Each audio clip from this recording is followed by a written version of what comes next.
we place people on these pedestals and we say, oh no, you can't do no wrong. We don't even want to hear it. Right. And when you hear cats say, you know what they do? They don't say anything and they act like it didn't happen. I'm going to keep talking until you take accountability. Right. Until you say, Uncle, I've done this.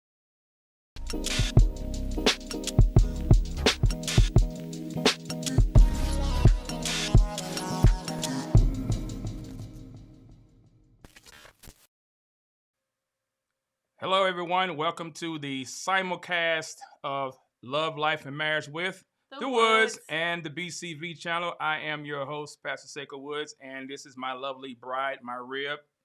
And I am Sharon. And welcome to the broadcast. Those of you who are joining us, please do the following. Please like, subscribe, share, hit the notification bell at the bottom of the video. That way, whenever we go live, you will be one of the first to view it. Also, if you'd like to support this ministry financially, first and foremost, thank you. Thank all of you. Thank you so much for your tangible expressions of love and support to this channel and also to the Love, Life, and Marriage with the Woods channel. But if you would like to become a body lifers are those who, outside of their normal support to their local church, if they have one and they'd like to support ministries like this, there's no obligation. You can stop and start at any time. Just go to the links below. You can choose whatever donation links and options available, and we do appreciate that. Also, those of you who use Super Chat, just want to remind you again, those who use Super Chat, those resources would not be sent to our page or our account until the following revenue cycle, because their dates of instant posting and instant donations are not the same as Cash App or Venmo and other instant pay options. And so if you choose to do that, we do thank you, but just wanted to bring that and make that aware and put that abreast before you as well. So we do thank you for that. Facebook family, thank you those who will be joining. Good to see you, Dave, and others who will be joining the live stream. Also, those who may be in the Love, Life, and Marriage with the Woods channel. Let's see if anybody is there. I think there's a couple of people maybe. You want me to pull it up? You can if you want. That's fine. But anyway, we do appreciate it. Good to see everybody there. Good to see you, Kim. Good to see you, Christina. Fix your face. Good to see you, Tommy. No Cap Christian. Vigilant. Good to see you. Gracious Me. Good to see you, my sister, all the way in the UK. Who else we have? Anyone else? That should be it so far. But anyway, so listen. Tonight, we were going to try to start early, but I just tell you, it was so much information and content that I said, you know what, I'm just going to just keep it at the 7 o'clock. You'll see why, but we're going to try to get through this as much as we can. But there was a lot. If you watched that Monique on Club Shay Shay's interview the other day, I'm telling you, man. Well, you'll see what I mean in just a second. But again, welcome, Caribbean man. Wow, good to see you. What time is it in the Caribbean? What time is it over there? Thank you for watching. Appreciate it. Thank you so much. And how did you find out about the channel? We always are interested and curious of people outside of the United States who watch our channel and subscribe and support our channel. So how did you hear it, and how did you find out about BCV or Love, Life, and Marriage with the Woods? Good to see you, Amanda. Good to see you, Michael. Good to see y'all, man, over in Facebook. Yeah, looking for. So it's 9 p.m.? Okay. So is it? That's 2 hours? Yeah, 2 hours. About 2 hours. Okay. Yeah. Well, good to see you. Good to see you. And welcome. Hope you be blessed by what we're going to be discussing and challenged and encouraged as well tonight. So anyway, tonight this is a live reaction. It's been a while, y'all. It's been a while. It has been a while. We have missed you guys. Yeah, we have. We missed you all. And I'll just tell you, we'll be putting out content. God has us in a season of pruning. We are in a season of pruning. Our families is in a season of pruning. Individually, we're being pruned. You'll understand that once the Lord gives us that green light to share with you all.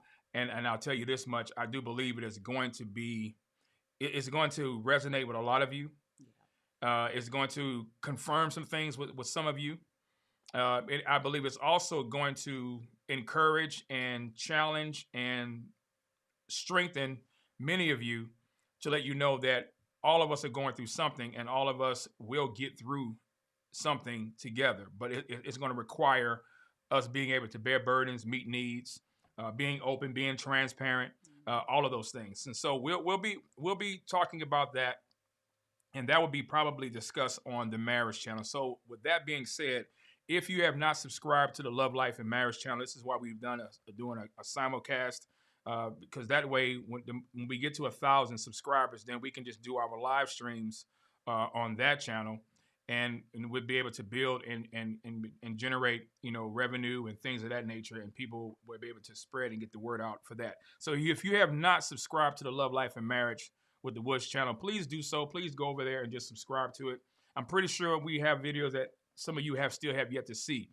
So I would encourage you to go over there and binge watch. Yeah, just binge watch and check them out. I believe you'll be encouraged and be blessed by it as well too. So yes, tonight for the next couple of hours, we're going to get it in. I'm going to tell you now, not that my wife needed my permission or anything like that, but I did say, hey, listen, I know this thing hit us different. I know it hit her different. I said, you have full reign. You have full reign to, hey, get it in. Say whatever you want to say within the spiritual realm, right? Mm-hmm. But nonetheless, I told her, hey, listen, if you gotta call them out, call names. I mean, whatever. I said, because I believe for us, Monique, in a strange way, Monique ministered to me. But isn't that the case of our life at this moment? Yeah, we are eating at some very I'm telling y'all unlikely places. Y'all are gonna listen, when the Lord gives us that green light, when the Lord says, okay, now you can go ahead and just let them know. It's a lot, y'all.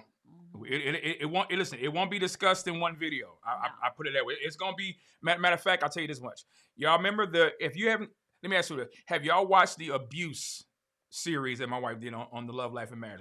Put a one up in the comments if you watched my wife's, was it 7 or 8? It was at least, I think, 8. If you've watched the 7 or 8 part series of my wife giving her testimony of her being domestically abused, not by me, but if you've seen it, put up a 1 if you've seen it. If you haven't, just tell the truth. Put up a 2. Okay? Put up a 2. Listen, Monique was speaking to great. Man, come on, facts. Yeah, she was speaking. She was speaking some serious truth. So yeah, let me see the ones. Be honest, tell the truth, shame the devil. That's okay. If you haven't, there's room at the cross. There's forgiveness at the cross. G France, that's your homework assignment. You go over there and watch that video. Kim, you too. Going on over there. I know it's cold in the D. Go on over there and watch them videos. Jocelyn, I know she was gonna be down. I already knew that she was gonna be down and said she watched it. So yeah, that's your homework assignment for the weekend. Get back at us next week. I want a full page report. But no, so that I believe is going to be tantamount to what we're going to be discussing. Trust me, we're going to, when the Lord gives us, and he'll listen, because he's working on us now with it. I mean, it's so much we don't even have to write this stuff down. It's just like it's fresh. You know what I'm saying? But I know once we start talking about these things, and once we start addressing it and becoming transparent with it and disrobing ourselves with it, and just, letting y'all see us just open and bare. Number one, we're not worrying about anybody that's hating on me or hating on our channel or not liking me. We're not even focusing on them. We can care less. We're talking about the remnant. We're talking about the body. We're talking about those of us who have gone through, who are in the midst of things that they're going through, who have come out and have gone through things on the other side. These series of discussions and topics is going to be for you. and you'll know exactly what we mean once we start dropping that content, Lord willing. And so stay tuned. But it's been a while for us to do our marriage content, marriage channel. You've been seeing me do videos on the BCV side. We do appreciate that, and thank you for that. But let's jump into this topic. Let's jump into these reaction videos. But first, as we always do, if you've seen the video, if you've seen the interview, Monique reminded me of this one verse in Scripture. It is Proverbs chapter 18, verse 17. Proverbs chapter 18, verse 17. The Bible reads, "The first to plead his case seems right." Right? The first to plead his case seems right. The first who had the biggest platform. The first one who has the most subscribers, the most followers, all of that. You can apply that across the board. The first to plead his case seems right until, Solomon says, until another comes and questions him or examines him. The NLT New Living Translation says the first to speak in court sounds right until the cross-examination begins. Yeah, it's everybody always is the hero until the other side said, well, wait a minute now. You said what now? You said this, and this. But how does that make any sense if you were doing this, and this? You see, it's easy to seem innocent until someone can show you that you're not as innocent as you have been portraying and making yourself out to be. Not everybody is a victim.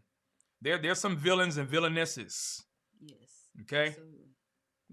We were taught in biblical counseling, always watch out for the unobvious bad guy. Yep. It's always the unobvious bad guy that you got to check. You know, it's not always the one that's the loudest, that's the innocent one. It's sometimes the one that's laying in the cut, that's taking all the blows, and they just haven't had the opportunity to say anything. And so that series really, not series, but that interview, yeah, it hit us different. And some of you have been following us, and some of you have been aware of some of the things we've been going through and have been experiencing. And God in his sovereignty and his providence has really allowed us to be able to have that interview with Shannon Sharp and Monique to resonate. So that's the verse, right? That's the verse. And so I have a series of clips, y'all. Listen, we're gonna try to get through these clips. We're gonna be commentating and sharing our thoughts and giving you our insight and our perspective on it as well. So without any further ado, we're gonna drop on the first clip. The first clip. First of all, you ready? Yeah, let me. Yeah, that's what I'm saying. Are you good? You gonna be all right? See. Yeah. See, you sure? Y'all stretch your hands over here. Y'all stretch your hands toward the midst and say, Father God, and oh Lord, we come to you right now. Yeah, because I'm telling you, yeah, we were doing some talking when we was watching this video. But anyway, if you've seen it, y'all know what this woman was saying, and that's why I put up the poll question: how many of you believe what Monique was saying was true? That woman had been railroaded. That woman had been lied on. That woman had been slandered for years. And it's one thing when you're slandered, but it's another thing when you're slandered and people that could help you don't help you, or have you think that you're the crazy one, or have you think that you're the divisive one, the messy one, or the person that, as Tyler Perry said, can't work with, right? Difficult to work with. And we've heard all of those. Oh man, all of those. And only a few, y'all. It's only a few that will stand and have your back. And I'm talking about a very few. And so this woman's her story resonated. And I'll say this: it was an indictment. It is. It's an indictment against the church. It's an indictment against the church.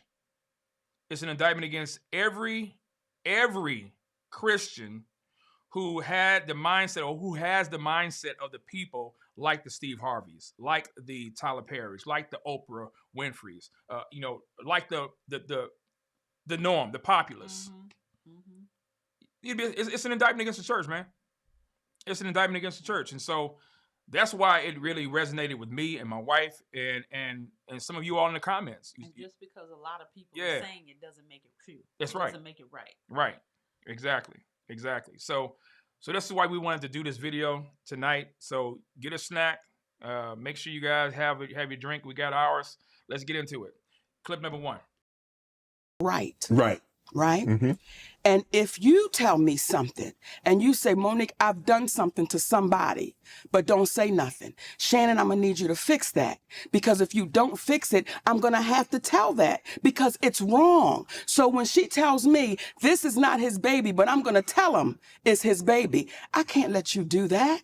That's not right. Wow. So what I stand for is right. And I think where we run into a problem in our community, in our group, we get so caught in, well, that's not your place, but you see wrong happening, right? Let's just stop right there. Oh my God.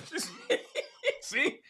This is going to be a long night, y'all. If y'all, she just said, yes, she did. Just used the clip. She just used an example. Yes, she did. Of someone saying that ain't my place. It's not my place. But the other example was, I'm gonna tell him it's his baby, but anyway, it's not his baby. But it's not. They're gonna lie.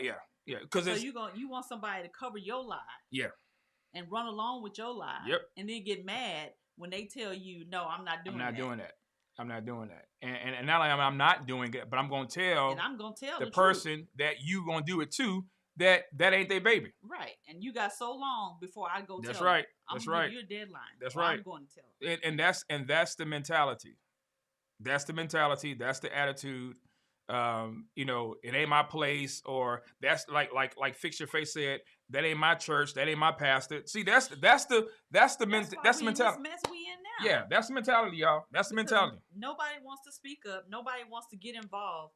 Nobody wants to get messy. Yeah, nobody wants to get their hands dirty. Somebody said you gotta come close to the mic. Somebody have to bring this mic down, y'all. We're gonna have to work this mic out. Because I told my wife, let me move this over. Come on, let's move it over. Go ahead. That's fine. We're gonna move it over, and we're gonna do this. We're gonna do it like that. Let's see. How is that, y'all? Let me see. We move it over a little bit more. Let's see. Because everybody want to make sure they hear you, ma'am. Everybody make sure they hear you. So how about now? Now I can't see nothing. You can't see? What you can't see? I don't see the screen. I can't. You see can't see the screen, y'all. No. My wife is okay. So let me try it again, y'all. Let's get some aesthetics Why going. don't you just put it back the way we had it? Because they can't hear you, dear.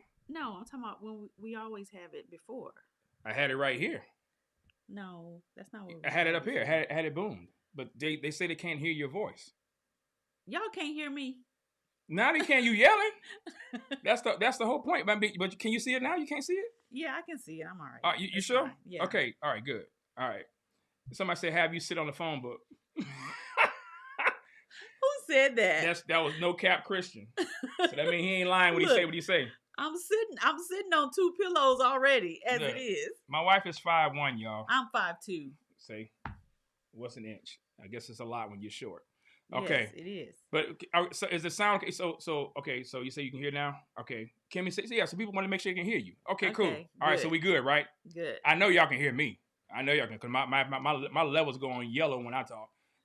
My wife talks like the cop on Police Academy. Would you stop? See? Would you stop?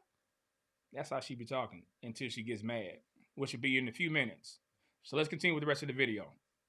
So when you see wrong happening, what you do? Do you just stand back and say, that ain't my business? Or do you look and say, well, I knew that wasn't his baby. Now the baby 21 years old and he's trying to find his father. Mm-hmm. What you gonna do? I'm asking you, what you gonna do? Now, let me... Yo, Monique, listen, Monique got questions too. She want to know. And you see how Shannon was responding? She was like, okay, I know what I'm going to do, but I want to know what would you do? How would you handle this? How would you feel? Because again, until it's our toothache, we'll never say ouch. Well, honestly, Monique, if somebody say, well, Shannon, I'm going to tell you something, and I'm going to tell you this in confidentiality, and I don't want to go any further than me, you, and this table. Yes. It stays with me, him, and the table. Well, let me say this, because I'm going to go back and forth with you. Okay, I would say before you tell me, did you hurt somebody? Yeah, okay, yes. Before you tell me, is this something that would make me question your character? Before you tell me, you got to be clear about what you get ready to tell me. Because if you're getting ready to tell me something and I know that you've done something wrong, I know that you're wrong, and I not say anything, that's why people are allowed to keep harming people for years to come. See Harvey Weinstein? Yes. Well, there's a lot of people that knew what was happening. Right. But they felt it wasn't their place. It wasn't them. Right, until it becomes you. So I think the moment we get into a space, and I was in the 11th grade at the time, right. Okay? But when we get into a space where we say, listen, If I know you're doing wrong and I take a position that's not my place, eventually you will succumb to what you support. Listen, when she said that, listen, Monique, I know you're watching somewhere. I know you're watching. I got to go ahead. I just got to go ahead and give this to her. Listen. You will succumb to what you support. Man, bars. Facts. Okay? All now, facts. So again, I mean, what do you say with that? What do you say to that? Other than the fact that, mind you, ladies and gentlemen, Monique is not a Christian. Did everybody right? And that's the kicker. Okay. Because, like you were saying earlier, it's an indictment against the church. Yes. We hear that so often and so much. Come on, that man. It has become the norm. Right. I'm not gonna speak up. I'm not gonna say anything. It's not my place. It's not my business. Right. Excuse me. So these things get covered up. They get swept under the rug. Right. And in the meantime, people are being hurt. Lives are being hurt. Lives are being destroyed. Yep. Because nobody wants to speak up. Yep. Because you're being quiet. You're being quiet. That's why. And so, again, that's why I said, y'all, this when we watched it live, when they premiered it live, I was just like, yo, I said, man, this is gonna be so many highlights. I mean, she was dropping some serious gold nuggets. I'm talking about, like, yo, this is some gold rush stuff here. And she wasn't afraid. She was bold with it. Monique has always been that way since I've been knowing her, as far as when she does interviews. And she's not ignorant. She's not ghetto. Right. Nothing like that. Now, she's from Baltimore, right? But she knows how to comport herself. She knows how to handle herself. And so when I watch her interviews and watch how she responds to these accusations and things of that nature, people can call you a lie all they want, but they can't lie against the receipts. They'll just call you a lie like D.L. Hughley did. Right. You know what I'm saying? So that was one of the clips that we saw on that. But she was also talking about how people attack the messenger instead of just focusing on the message. So let's get into that clip number 2. What was your relationship with the young lady that told you this in confidentiality? I'm not going to focus on, I was in 11th grade, now I'm 56. But when she told me, I told her, I'm going to tell. See, I'm going to tell him what you said. So we clear. I'm going to tell him what you said because that's not right. Oh, my goodness, Mo. See, I think that's the problem that we're dealing with right now, Shannon. Okay. When we know something is wrong, everything Cat Williams sat here and said, right, we all know it to be the truth. However, we get so caught up in, well, I ain't going to say nothing. Right. Well, can you believe he said it? Or can you? Or it's the messenger. It's the messenger, baby. We get so caught up in the messenger that we'll overlook the message. People have a hard time hearing a 5'5" giant tell the truth. People have a hard time with a black woman over 200 pounds tell the truth because people that look like us, we should just be grateful we got invited to the party. Right. We should just be grateful that someone paid us attention. I've dealt with that my whole life. I've dealt with that. So when you get to a space where you say, listen, I want to be free. I want to be free. I don't want to walk around intimidated, scared, fearful. What might happen? What they going to say? What they going to do? If it's your story and it's the truth, tell it. Because what you can do is be in a position to prevent it happening to someone else over and over and over again. So if I go back to the 11th grade with that sister who's no longer with us, rest her with that sister, I would do that again. Because if you tell me something and we know it's wrong, but you're going to pin that on somebody else, is that right? Do y'all, I mean, listen. This, again, ladies and gentlemen, this is coming from somebody who's not a Christian. And listen, you know what it reminds me of? Thank you, Christina. This one verse that you just mentioned right there, where Jesus says, the children of darkness are more shrewd than the children of the light. Yep. They know how to move. They know how to deal with other folk without them actually being shady.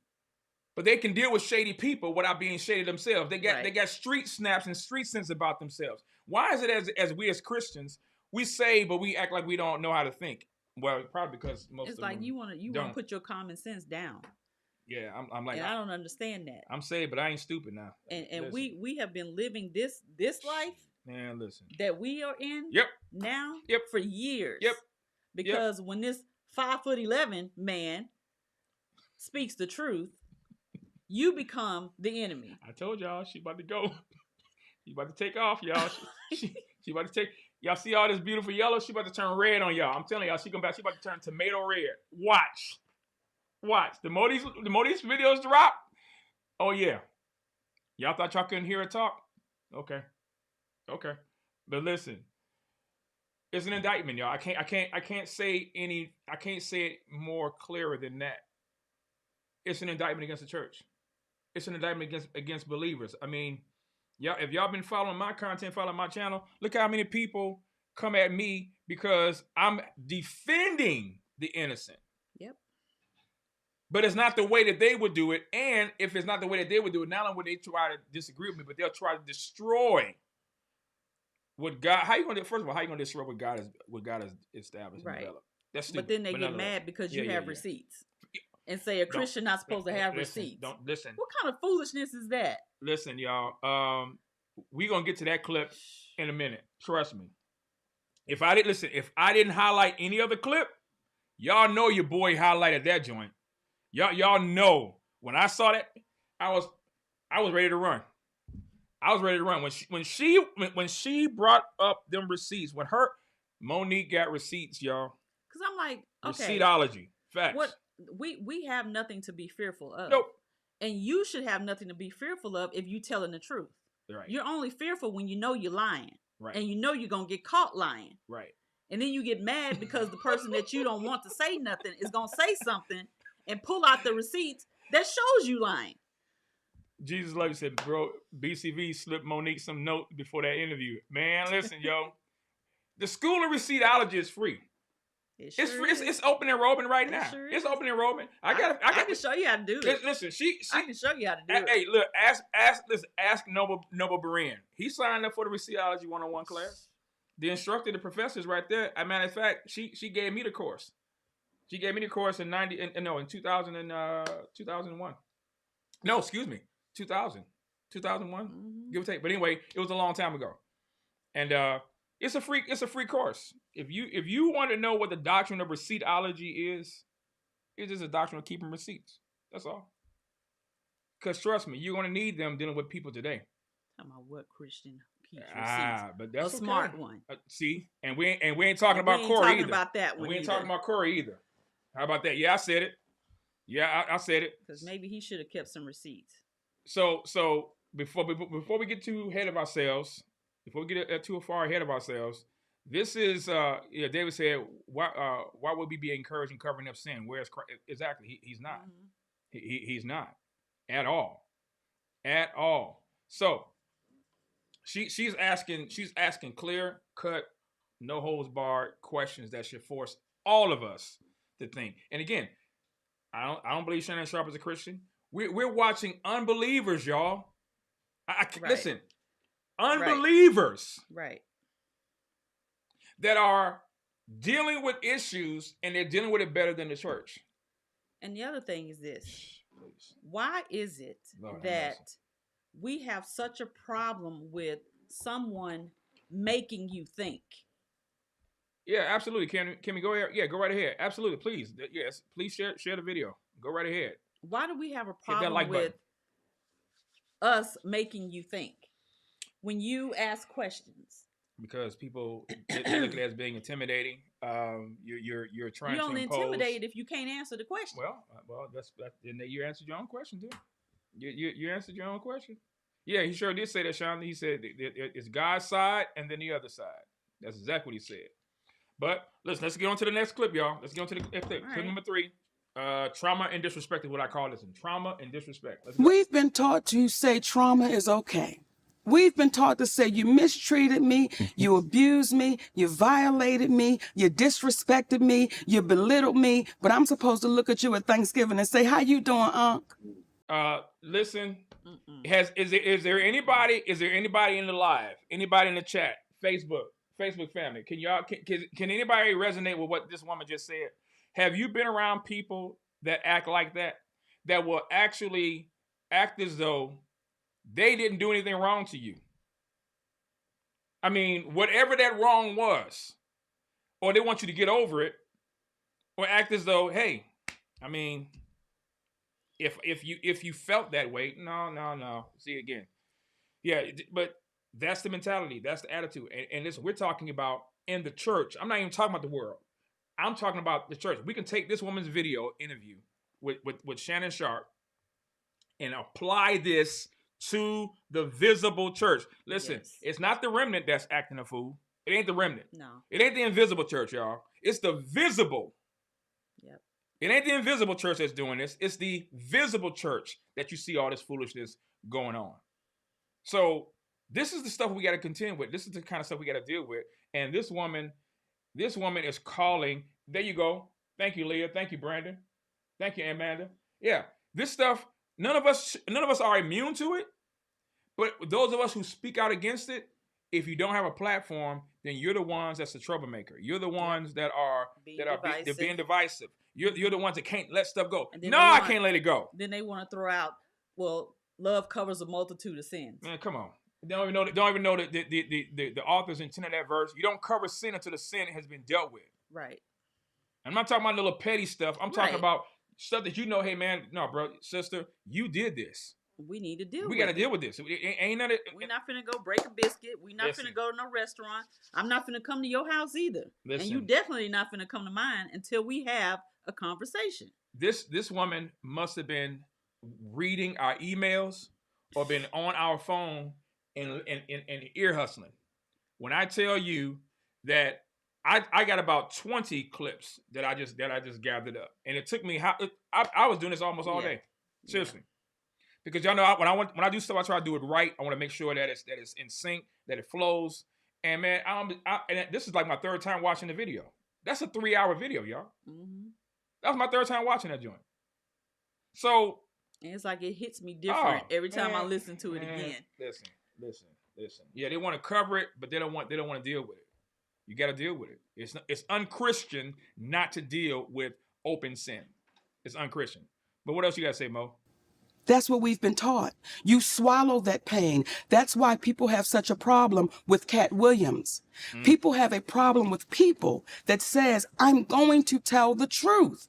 I'm going to tell the truth. And that causes a ruckus. And you would say, why are people upset with the truth? When you hear Steve Harvey say, there are repercussions when you tell the truth. Great sellout. Well, remember when we were children? Mm-hmm. What would your grandmother tell you? Tell the truth. Tell the truth, because if not, there will be what? Repercussions. Right. Well, now it's got turned around. When you tell the truth, there'll be repercussions. So what's the opposite of that? Should I tell a lie and get a reward? Man. So that's how we're rolling right now. That's how we're dealing with one another right now. So when it comes to family and people saying, oh, Monique, how could you? Listen, I want to live the rest of this journey that I have in peace. I want to be with my family, in love with my man, he in love with me. We watch our babies grow and develop their own families. I don't need anything in the midst of that, because you family, that I should accept that trauma. I should accept you not taking accountability for what you've done, what you've said, and we just washed the slate. That's why we're in the position we are now as a community, as a Black community, as a community in entertainment. Everybody's been so afraid to say, look what they did to me. Look what they said. Right. And it's like, oh, well, listen now, we don't want to ruffle no feathers, especially if the messenger doesn't fit what people should think the messenger is supposed to look like. Right. And we keep repeating history, Shannon. I agree with you, Lady Saturn. Lord, have mercy and please save Monique. Yep, save her, save Sydney. And also, I meant to tell you this. I found this out. So they're no longer in an open marriage. Last year, she to my knowledge, I think it was in 2023, from what the article I read, is that she no longer is engaging in open marriage now. So it's her being committed to her husband Sydney, and we're gonna talk about that clip as well too. There's listen, we got some things to say, y'all. We're just getting warmed up.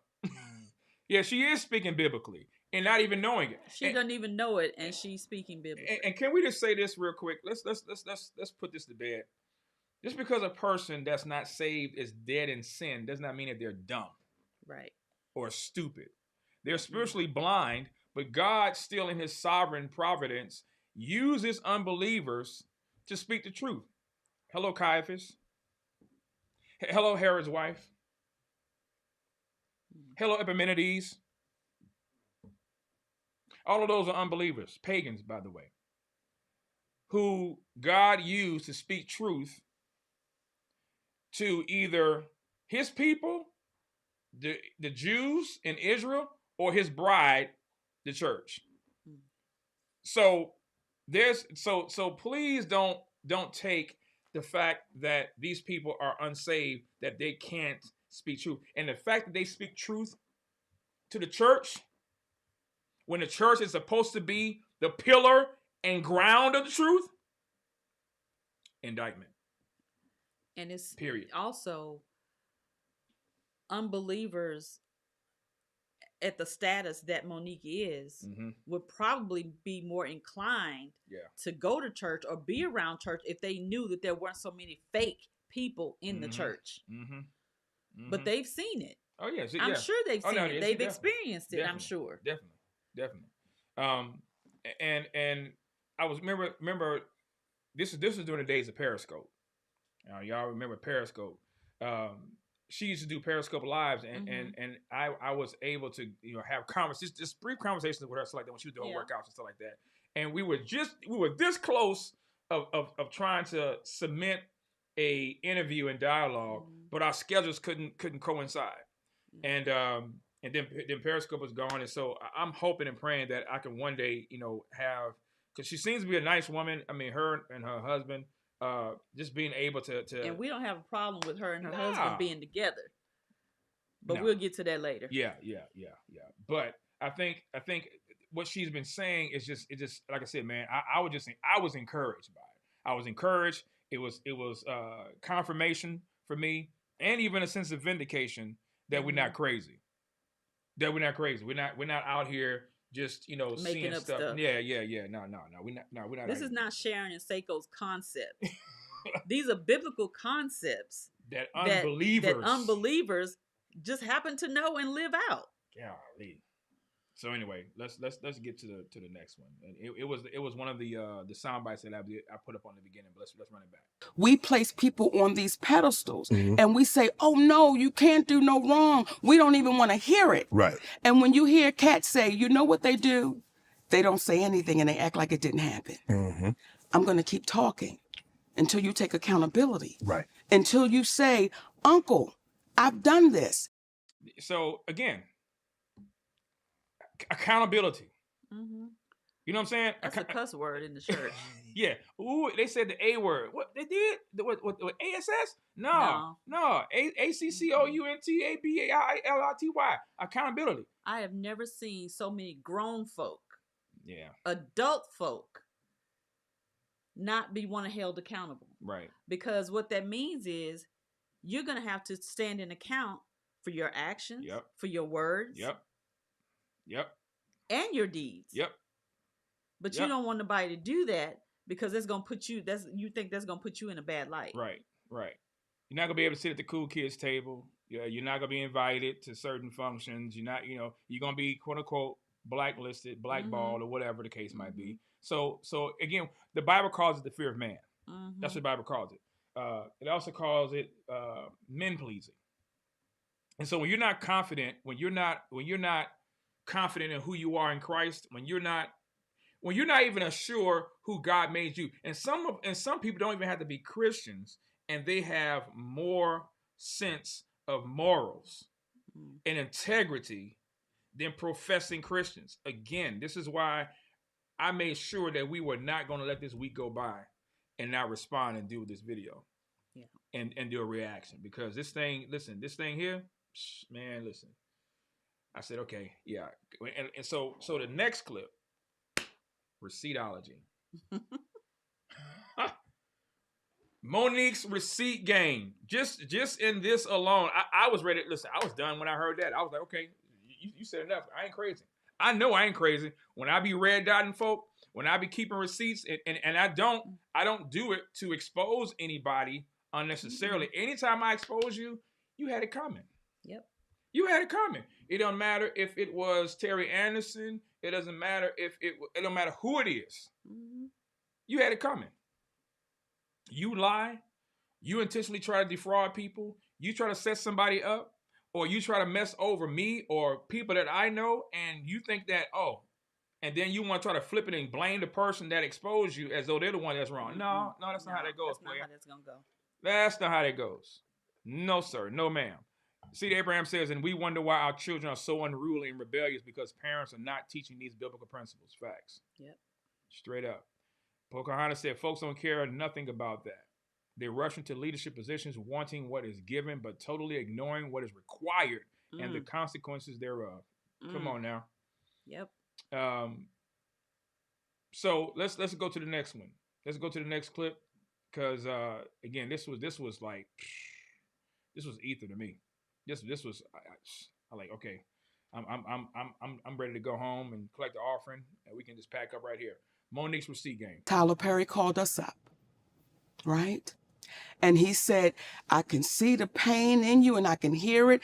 And I want to let you know that I would never do nothing to hurt you. But the conversation kept going on, only for Tyler Perry to admit he did start a rumor that I was difficult to work with. He lied, only for Tyler Perry to admit I was wrong. And when my movie Boo come out, I'm going to say that, right? Now, here's where, when you did that interview with Kat, I could respect how you do it. Because Kat said, you let them people lie in your face. And your response was, Kat, I don't know if they're lying or not. Right. Because I can only take them at their word. At their word. Right? Yes. Well, we sent you the audio of Tyler Perry. I don't want you to take me at my word. I want you to hear his words. And what did you hear that man saying? What did you hear that man saying? Come on. He said it. What did he say? What? Listen. Do y'all see Monique's poise? Do y'all see her body language? Do y'all see how? This is what I'm talking about right here. That's what I'm talking about. Let me play it back just a few seconds. Let me play it back just a few seconds. Response was, Kat, I don't know if they're lying or not. Right. Because I can only take them at their word. At their word. Right? Yes. Well, we sent you the audio of Tyler Perry. I don't want you to take me at my word. Come on. I want you to hear his words. And what did you hear that man saying? What did you hear that man saying? He said it. What did he say? Look at it. Come on. What? Say it, Shannon. Monique, you know you're not supposed to be recording people. Listen, and that's the mentality. This is what. That's the mentality right there, y'all. How many of y'all have heard that same mentality on this channel from people that you know and people that used to rock with your boy and your sister? How many of you have heard that accusation? You're not supposed to record people. Who records people's conversations? Who did? Yeah, okay, this person. We do. For liars like you. We do. That's who. We do. And listen, God bless Shannon. He don't know any better, but he about to find out now. He about to know right now. Oh, no. Let me back up. Okay. Everything we did was legal. And here's where a black woman really gets the kick in the. Had I not recorded Tyler Perry, then it would have been my word against his. And then on top of that, it would have been, he's so powerful, we can't even pay no attention to that. Right. Well, now I have him on audio, which is legal to do where we live. Right. School him. Okay? We have him on audio. And do you know what some people then said? Why would you record him? Just like you sat there and said, you know it's illegal to. But did you hear what the man said? I violated you. Yeah. I mistreated you. Yeah. Do you know, Shannon, that's cost my family tens of millions of dollars? Yeah. over a lie and a rumor? Y'all hear this? Is he gonna make he's gonna compensate you for that? I want you to look in your camera. Yes. And I want you to talk to Tyler Perry because you heard what that man said. So ask him, will he compensate my family for that? Tyler, will you come on Club Shay Shay and let's have a conversation about the fair compensation for what transpired between you and Monique? You can sit right here and she's sitting right here and you and I can have a conversation. And we'll do you one better. And give me 5 on that, baby. We'll do you one better, Shay. My husband and I'll sit right next to him. Got that right. So listen. She's putting out the receipts and saying, yeah, this is what he did, and that's the deflection, that's the default. People, well, but you should have done. Wait, no. The man said he shot this person, or the man said I stole from you, or the man said I cheated. The man, whatever, and you're more focused on how it was obtained versus on the infraction and the offense. Right. Like C said, he says FBI didn't get that memo of not recording. Yeah. Anybody know anything about COINTELPRO? Yeah. And all you gotta do is know the laws of your state. Texas is one part of consent law. Sure is. That's all I'm gonna tell you. Yeah. And like Vigilant said, if you always tell the truth, what? No need to fear recording. The Bible says the wicked flee when no one pursues, but the righteous are bold as a lion. I have no problem. If you record what I say, hey, no problem. And how many times have you said in your videos with Corey and with whoever else, this is them saying that. These are your words. Yeah. These are your words. So you mad because your words came back to bite you. Yep. In the butt. You said that. You said that. You said I didn't say it wouldn't help your channel. I ain't say it wouldn't grow your channel. I said it wouldn't help your channel. Semantics. You see what I'm saying? So again, you have Monique, who's not a part of the body of Christ, showing you and I, who are a part of the body of Christ, how we need to deal with people who don't act like they are part of the body of Christ. Clip number 6. There were people that reached out to Tyler Perry on my behalf. Okay. And I was grateful for that. Okay. There was Al Sharpton, the Reverend Al Sharpton, civil rights leader. Yeah. I sent him that audio. He listened to it. He said, baby, what that man did to you was wrong, and you're like my daughter. And we're going to have to get him to fix that. Right. We didn't hear from Al Sharpton for 6 months. The next time we saw Al Sharpton, he was on a podium talking about we don't need to fly commercial because we can fly Tyler Perry's private jet. Yeah, I said, that's why maybe I'm not hearing back from him. Yep. Okay? You think? Then we had our beautiful sister, Stephanie Mills. Yes. Okay? Who is... She don't play. Yes. Right? I told her what happened, sent her the audio. Now, I don't know if she listened to that audio or not. But however, she called Tyler Perry. She said, Monique, Tyler Perry does not want to revisit this. Okay, fine. Right. While we're on the phone, Tyler Perry calls her back and says, I will meet with Monique, but not with her husband. Now, ask yourself the question, ladies and gentlemen. Ask yourself the question. Why would a man not want to meet with another man? Ask yourself that question. Why wouldn't a grown man not want to meet with another man? Because they don't know how to deal with a man. Oh. Okay. Let's continue. Now, you ready for this? Yeah. And then Monique has to apologize publicly to say Oprah and I had nothing to do with messing up her career. But that'd be a lie. Look in the camera. I thought that was a stage, the way you... Look in the camera. Yes. Because you heard it. Yes. Right? Yes. So when you hear what this man is saying, so I said, Stephanie, tell Tyler Perry, never will I meet with him without my husband. And I owe no apology, so I'm not going to give one. That goes. So listen, see, that's what punks do. See, punks want to get you along and not with your protection. Sydney is Monique's protection. Sydney is her covering. That's right. And when you have no covering, you have no protection. I would never let my wife engage and deal with another man without me being there. Matter of fact, she wouldn't be doing it no way. And notice, this is a non-Christian knowing how to deal with a man that's supposed to be a man, but he acting like a punk. Yep. But I'll continue. way. Kevin Hart.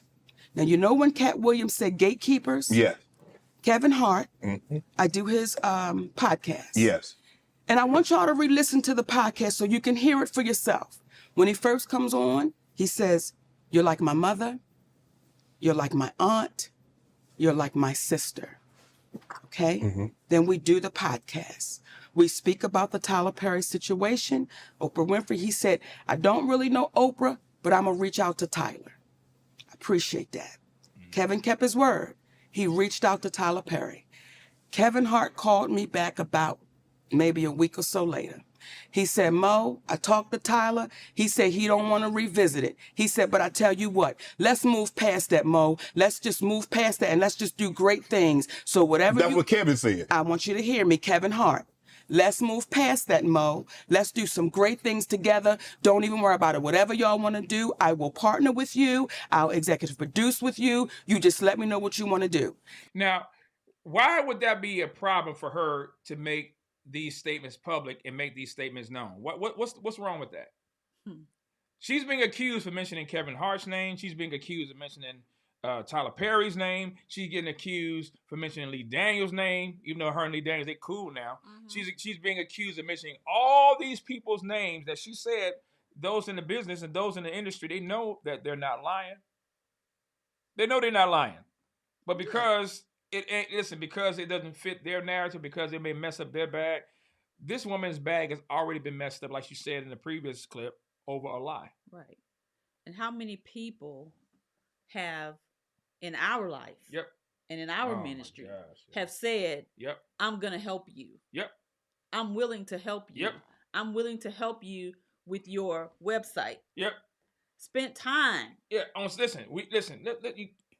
His name is Charles. Charles. What's I don't remember his last name. Y'all know who Charles is. Simpson. Charles. That's it. Charles Simpson, the second or the third. I don't know. Yeah, Charles Simpson. See, we're gonna call out names. But see, you got bamboozled by the information that you received from others. Yeah, but he said my channel was a blessing to him and his family. You know, it helped him and his family and his marriage and all that kind of stuff. You know, but because the mob. See, when you're not a real man, this is what you're easily swayed. When you don't have conviction, you're easily swayed. And so what y'all seeing on this video, Monique is dealing with weak, unprincipled men. Just like the church deals with weak, unprincipled men who would want you to basically, like Kevin Hart said, just let it go. Let's just move on. Let's just move forward. She's like, "No, I can't do that. Right. Can't do that. Not until the situation is dealt with." But let's continue. And let me say that before we go any further, because I want to make sure I give Kevin Hart his proper credit. When my family was up against the wall, Kevin Hart wrote us a check and said, "Here you go." We're forever grateful for that. When we were able to give it back, we said, "Brother, we appreciate you," with some interest on top, because I don't ever want nobody to think me and my husband. So I want to make sure I put that out there. That brother really helped us out when we. So now, why are people accusing her of attacking Kevin Hart? I've seen videos about this part. She made it clear he helped us. She didn't have to do that. But see, again, being shrewd, right? Because it can come back to bite her. Well, see, she didn't tell y'all that right. And when you deal with church folk, and see, you got to play the whole clip. You got to play the whole clip. Yeah. Clips of the clip. Right. You got to play the whole thing. So that you know in context what she said about Kevin Hart. That's right, because she said she paid him back, but but listen, she said she paid him back with interest. To be helped out. Then when he came back with, "I got you," I didn't ask Kevin Hart to do anything. He said, "I'll executive produce, I'll partner with you." I said, "Good, Kevin," because we're in a deal with Endemol, and we're trying to get our talk show back. Mo, whatever it is, I got you. Now, Kevin Hart is one of the biggest entertainers right now in the world, right? And was then. We got off the phone with Kevin Hart. We called Endemol immediately and said, Kevin Hart said, whatever we want to do, he got us. He's going to partner, executive use. They was like, "Oh, this is incredible," because when you put Kevin Hart's name on it, you already know what it is. Correct. 2 weeks go by. We get a call from Endemol. Endemol says, "We just got a call from Kevin Hart's manager, Dave Becky." And Dave Becky said, "Kevin doesn't want anything to do with Monique." So whatever she told y'all, he doesn't want to do anything with her, nothing. You know, he doesn't want any kind of relationship with Monique. So what changed between the 2 weeks and plus he gave you a check, you gave the money back, then said he would partner with you, executive produce, whatever you need, Mo, hey, we got you. So what transpired, or what do you think transpired between then, that 2 week period? Well, soon as we got off the phone and they told us what Kevin's manager, David Becky, said, I called Kevin Hart immediately. I said, hey, baby, we just got off the phone with Endemol, and they said Dave Becky called them up and said, you don't want anything to do with me. He said, Mo, that's a miscommunication. I can tell you right now. I said, wait a minute. Are you okay, though, with this white man calling them up? Getting in between our relationship after something you said. He said, Mo, that's a miscommunication, and we're going to talk Tuesday. Don't worry about it. I'm telling you right now, it's a miscommunication. That was 2 years ago. If you talk to him, I talk to him. 2 years ago. 2 years ago. 2 years later. No answer, no response. But see, again, she's balanced with it. She gave him his propers. Gave him his props. I appreciate him. When we were low, he came through and helped our family. But notice also, she didn't ask for any help with the production or anything like that. He offered this. He volunteered this to this. See, and this the thing. So you know this person is struggling. You know they've been blacklisted and blackballed, right? So yeah, you gave them a few dollars here or there to tie them over. I'm pretty sure he gave him a nice thing because she paid him back with interest. But she didn't ask for this based on the information. That's what we're going based on information. She didn't ask for anything extra. You offered this to this woman, so now you have this woman's hopes up. Right. Their family's hopes are up, and any little help you can give and can get is going to help you get further down the road and move the needle. And you're already preparing for that in your mind. Right. So how many times has that happened? Somebody said they're going. Do y'all know that's a sin? Do y'all know the Bible? The proverb says that when don't withhold good to whom it is due when it is in your power to do it. Do not say to your neighbor, "Come back tomorrow," such and such, when you have it with you today. Don't be like Wimpy on Popeye. I'll gladly pay you Tuesday for a hamburger today. Don't do that. When you have the ability to help somebody, help them. And here's our motto. Here's our philosophy. When somebody needs help, we don't loan them money. Right. We give it to them. Because bad enough, and for the most part, they're already struggling. So we don't want to be a burden to them for them to have to. Now, if they choose to pay it back, then that's fine. But we make it in our mind when we give people money, when we give people help or whatever the case might be, it's a gift. Right. Because Lord knows we've been there. We know what it's like to need help, and you don't want to be a burden to anybody, but at the same time, you don't want the extra burden to try to pay something back because it may not help you further along. But that's just our mentality. That's just our philosophy. So anytime we do that, we do it as a gift because we're to bear one another's burdens. Now, if you have it and you can do it and it don't hurt you, then do it. And that's just like when you were on video or something and Talia came in there in the chat and wanted to blast to everybody talking about, oh, well, my family, remember when my family helped you and blah, blah, blah. Right. And I'm like, sis. So and even with that, she already got her reward. Right. Because when you did that, that was it. Because we didn't tell anybody what you did. No, we didn't. But you just did. Right. And so it's like, and you don't go tit for tat. Well, I did this for you. That listen, you let God deal with that kind of stuff. But see, this is the kind of stuff you always have to watch out for. And I'll say this: it makes it hard for Christians to want to ask for help or to trust other people because you don't want to have to be put out there on Front Street. You're already at your lowest low. This woman said she was at her lowest low. Yeah, they were at a low point in their life. Yeah, they were lied on, and through a lie, her livelihood was taken from them. That's wicked. That's demonic. Yep. And that's just straight up evil. But let's continue. I've never talked back to Kevin Hart again. So that's what we're faced with. When you allow somebody to come in between a relationship with a woman that you said, I'm like your mother. You said I'm like these things. I didn't ask you for that. So everything that baby was saying sitting here, everything he was saying was on the up and up, because when you hear people say, get the anger out your heart. Oh, man, no one's saying he's lying. No one ever said I was lying. Right. It's so easy to discount and devalue because of what we look like. Right. However, when it comes to Tyler Perry, I will not allow you to discount or devalue, because that is your voice on that audio. Remember on Good Times when Penny's mother was whooping up on her and she had recorded it? That's you on tape. So how does it go from you saying you're going to give me an apology to now I owe you an apology? That's you on tape. So she's laying out the facts, ladies and gentlemen. She's laying all the facts out. And you can't listen, only those who lie get mad at this. Yep.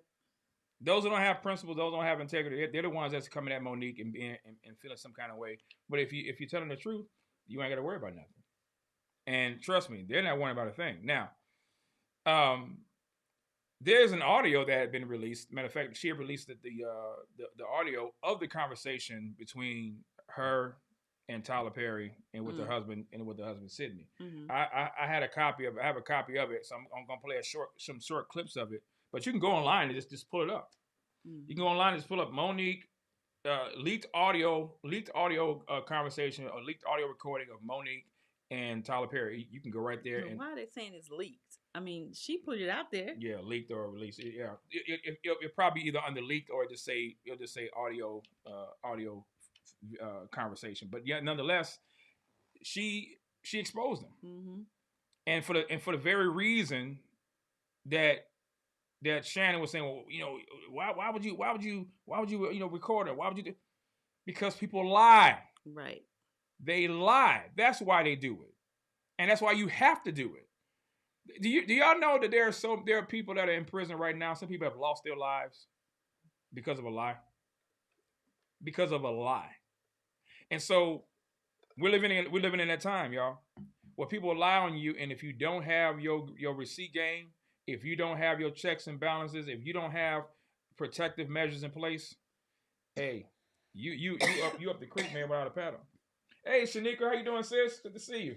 Kevin, Matthew, what up, Jay? Brother Jay on vacation. So anyway, he now has this conversation, and so they confront him about the lie that he made and that he told. They confronted him on the phone call. So he can't run from this. Though he tried to, but check this out.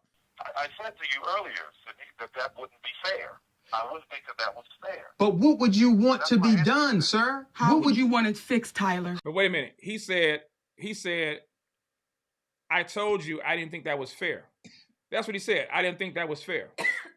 So now he's admitting that what they did to Monique wasn't fair. But let's continue. How would you want that fixed? And how would I want fixed? Let me tell you. The reputation, how would I want that fixed? Let me tell you. What exactly are you asking? Let me tell you. So that because and my husband is that part of our team that he has the business conversations. I'm the part of the team that you saw May 13th on the stage. So what I would ask you is, because you're talking in Tyler Perry language, I would ask you to let Monique talk to Medea. Because when you start talking in Tyler Perry language, brother, you talk like you don't get it. Right, nigga. Right. You got to laugh at it because you know. Because you know. Because you know. See, let me tell you. Let me tell you, Tyler. When I watch your movies, I dig Medea. And you know why I dig her? You know why I dig her, Tyler? Because she could be your mother. You know why I dig her? You know why I dig her? Because that real to her gut. And she don't give a I come out. She don't give a taken. But everybody knows she love you. But she gonna tell you the real See, when you stepped away from Madea and you became Tyler Perry, the billionaire, this is the conversation you're having. Like, well, guys, what do you want me to do? What do you want me to say? See, you a brother that slept in your car. And you needed niggas to fight for you to get you up out car. See, your mama that you love so dearly. See, this is when I know that the powers that be and everybody saying on the radio and everybody saying on the media, oh my God, it's Oprah and Tyler. They're the ones that can employ her. Why ever would she say it? Because I love them niggas. That's why I'm saying it. Because I'm tired of reading the stories 100 years from now where we had to go through this and we watch our brothers and sisters die and suffer in silence and in poverty, and we know they was right. So what I'm saying to you is, Madea, make Tyler up. I'm talking to Madea right now. Madea, I need you to pull Tyler back and say, baby, you watching this sister and you watching her family starve. You're watching it. And you're saying, what do you want me to do? Listen, don't you play with that baby like that. You know that was wrong to her. You gave charity, you gave them $400,000 to $500,000 to charity, and you know that $50,000. Where's my pistol, Brown? Where's my pistol? Because I need to shoot this nigga. Now, I'm not going to kill him. I'm going to shoot him to let him know Medea's man right now. Right. See, that's why I'm talking to my brother. So I appreciate you calling me. Now, some of y'all may find that to be rather offensive, but this woman's money has been touched. Mm-hmm. Unjustly. Her livelihood has been touched. And I'm pretty sure some of us we've been saying the same thing, if not more. So I had to edit the comment. I mean, edit her the audio for obvious reasons. But this stuff is, he's sitting there laughing. Yeah, though. he laughing. He think this is a joke. This ain't no joke. This ain't no game. See, it won't be a joke if he sleep in his car again. Right. But so she's dealing with him on some real stuff, and so that's the problem. That when people have, like you said, the powers that be, people in positions of authority and all that kind of stuff, they can just do whatever they want to do. And and most times it goes unchallenged, unchecked, and untouched. And she's like, nah, that's not happening. So she checks him. But now in that conversation, not only did she check him, but also her husband, Sidney, he checks him too. What would you want someone to do for you who said things about you and or mentioned things about you, alluding to the difficulties that they had with you, all because you chose. Okay. I'm not finished. All because you chose. I got an answer. How can you answer something and I'm not finished? Okay, well, let me answer part of the question, and then you give me the other part. How about that? Can you do me a favor? Can you, since you called up to have a real conversation, typically I know you used to directing, but what I need you to do is just hear me out man to man. And that is this. How would you feel if someone says something about you that you were not contractually obligated to do? What would you want them to do to make that right? And it don't have nothing to do with money. If somebody had said that, let me just try to be in the position. If somebody had come along and said, Tyler's difficult, he's terrible to work with, he's not going to do anything that you want him to do. If they said all those things, right? If that's what the rumor was, and there were other people who knew that was not to be true, I would want those people to stand up and say that's not true. So, will you and Oprah do that? I can't speak for Oprah. Will you do that? It's my experience. I certainly can. I've never worked with Monique. And all I would ask you is two questions. The first question is, did you not just say it was wrong? Tyler. Did you not just say it was wrong, Tyler?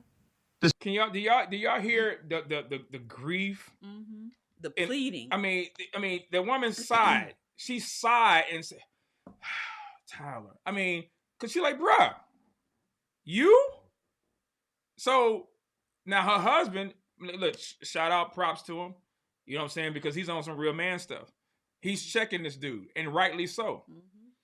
And how he's doing it, he's asking him questions like, bro, how would you feel if this were you? It's obvious. What would you do? Yeah, it's obvious questions. But again, Tyler is so far removed from relatability because he's in the upper echelon. And they've gotten away with it. And little did he know that the conversation was recorded. But now he's busted and still to this day refuses to make right what he knew that he did wrong. Say she was difficult for not doing something that she was not contractually obligated to do? Did you not say that you would feel that that was wrong? Or am I missing something? I absolutely said that, yes. He said, I absolutely said that. Now, how many people have said, come on, bro. Oh, you better stay away from Seiko. Oh, yeah.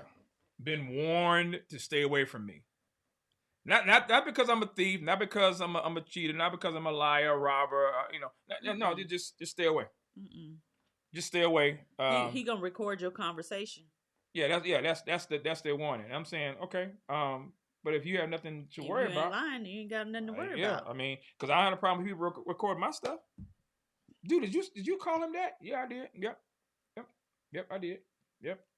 So he admits to what he did to this woman was wrong. So the question I would say is, What I'm saying to you is this. so the question I would say is, I didn't mean to spend this much time on it, is because just like you were there with your beautiful twins, I got a little boy, and I want to make sure when I'm off, that's where my attention is. Here's the thing. Then you shouldn't have made the call until you were able to talk. But the last question I would ask you, hold up. The last thing I want to ask you is this. It's real simple. If you said it was wrong, when do you speak up and say that it was wrong, Tyler? That's it. Okay, then that means telling my whole experience, about how I feel about the whole thing. That means telling my whole experience. Whatever you listen, but Tyler, without explaining the whole situation. Now, I feel a hang up coming on. Yeah. He was getting ready to get off. But here's another thing. Notice how the conversation was going, right? There's a lot of talking over. And listen, when you're in the thick of it, when you're deep in the weeds of conflict and confronting somebody, you gotta get your words, you gotta get your point across. There's gonna be talking over. You're gonna hear what I gotta say, bro. We're gonna deal with this. Some of you can't deal with that. Yep. So some of you can't even deal with that kind of barbershop style conversation, or when you know that you've been wrong, you think being docile, you think being just, mild tempered. Listen, do you. But that's not how I move. When I see somebody have done wrong to me or my family, or when I see injustice and I know that it is wrong, and then you trying to piss on me and call it lemonade or rain, nah, bro, that's not happening. That dog don't hunt. I ain't buying it, so don't sell it to me. So notice what Sidney had to keep doing. He like, no, but hold on.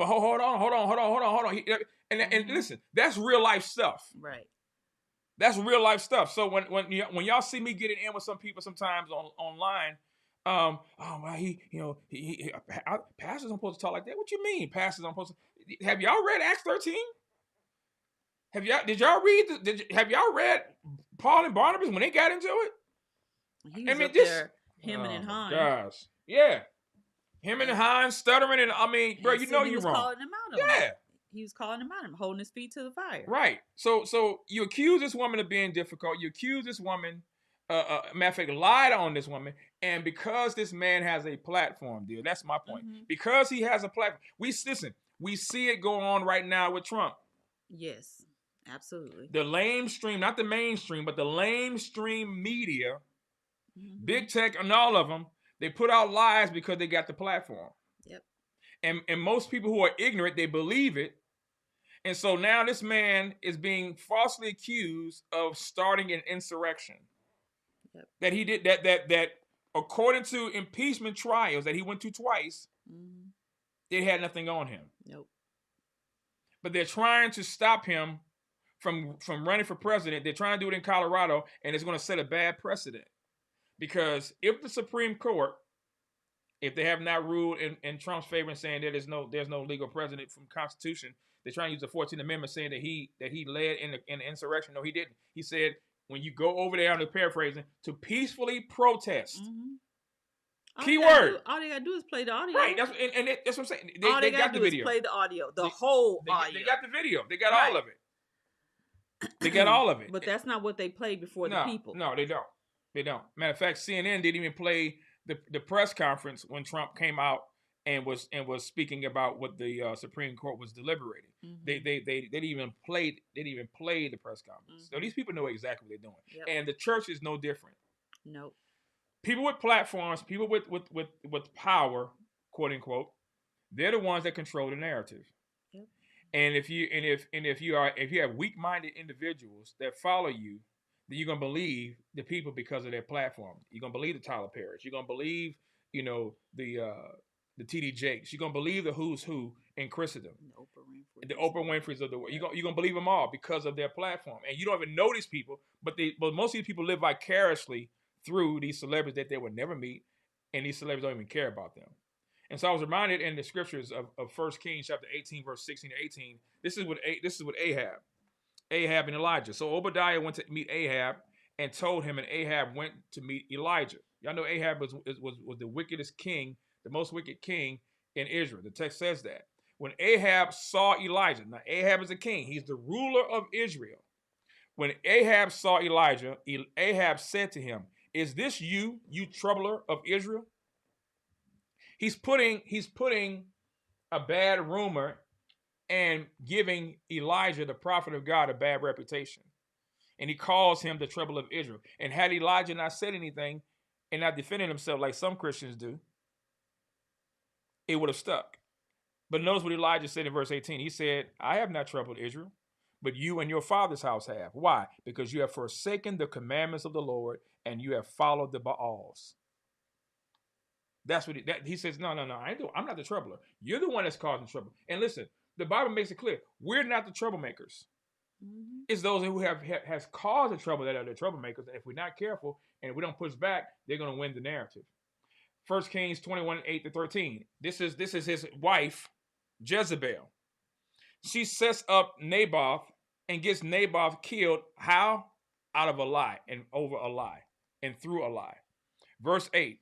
So she wrote letters in Ahab's name and sealed them with his seal and sent letters to the elders and to the nobles who were living with Naboth, in his city.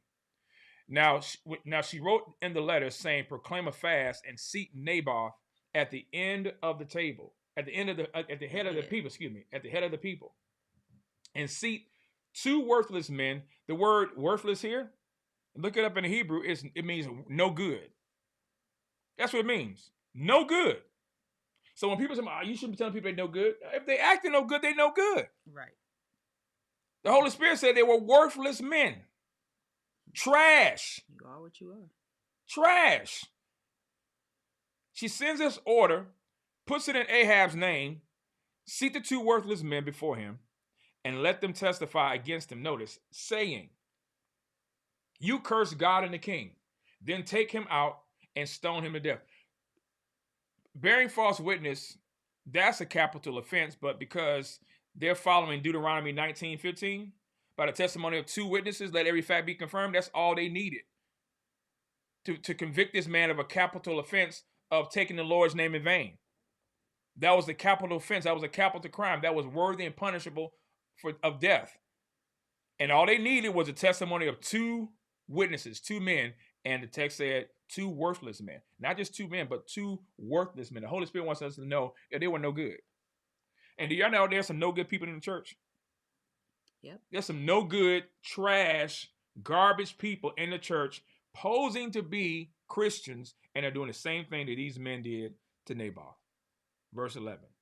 So the men of his city, the elders and the nobles who lived in his city, did as Jezebel sent word to them, just as it was written in the letters which she had sent them. They proclaimed a fast, seated Naboth at the head of the people.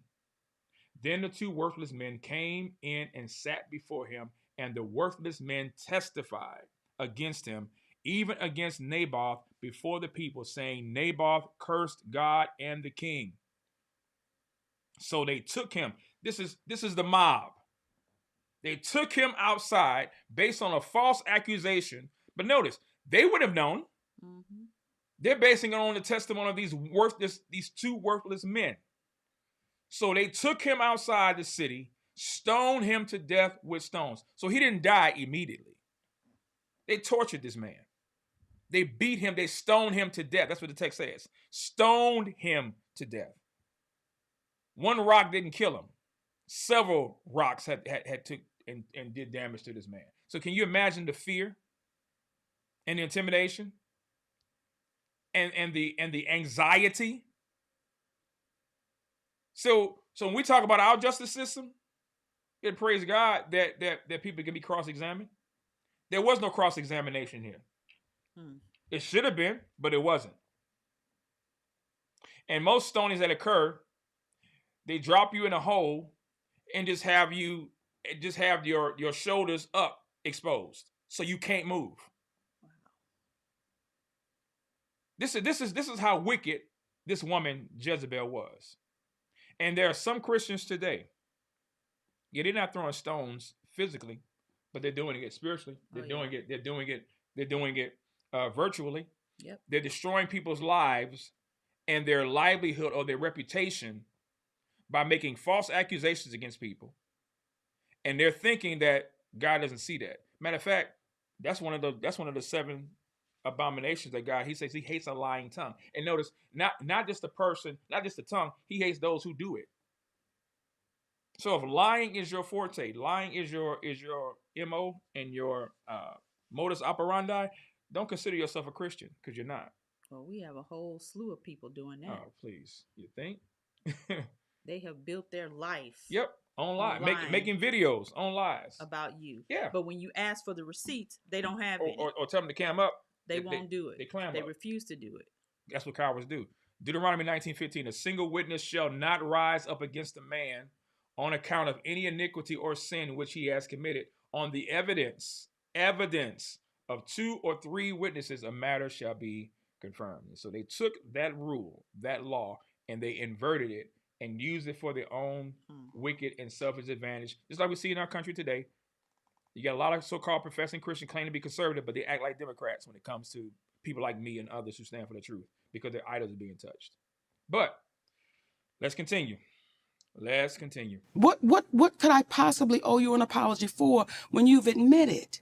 See, when Lee Daniels says to me, because Cookie from the show Empire, I was offered that role. Now, Taraji tore it up, baby. Listen here. However, I was offered that. Then Felita called me back and say, baby girl, they said you're too difficult to work with. But you hear on the audio that a man told David Talbert I was difficult to work with. Do you see how that cost my family? Yes. And with no accountability because, it's the great Tyler Perry. No, you've got to be accountable for that. Oprah Winfrey, you've got to be accountable for the things you've done with my family. You've got to be accountable for that. Is there any relationship between you and Tyler and you and Oprah currently? No. But I thought there was an apology. I read I read somewhere that Oprah had issued you an apology and Tyler had issued an apology. That's not correct. No. The only person that's given you an apology. You saw it. It's Lee Daniels. That's the only person. So we are in a place where we're too afraid to call them for what it is. We're too afraid to say if it looked like a duck and it quacked like a duck, what is it, Shannon? It's a duck. Right. So again, you see the struggle of the black woman as I'm sitting here talking to you and you say, Mo, but why would you record him? But you heard the man violate me. The first thing wasn't, I can't believe that cat did that to you.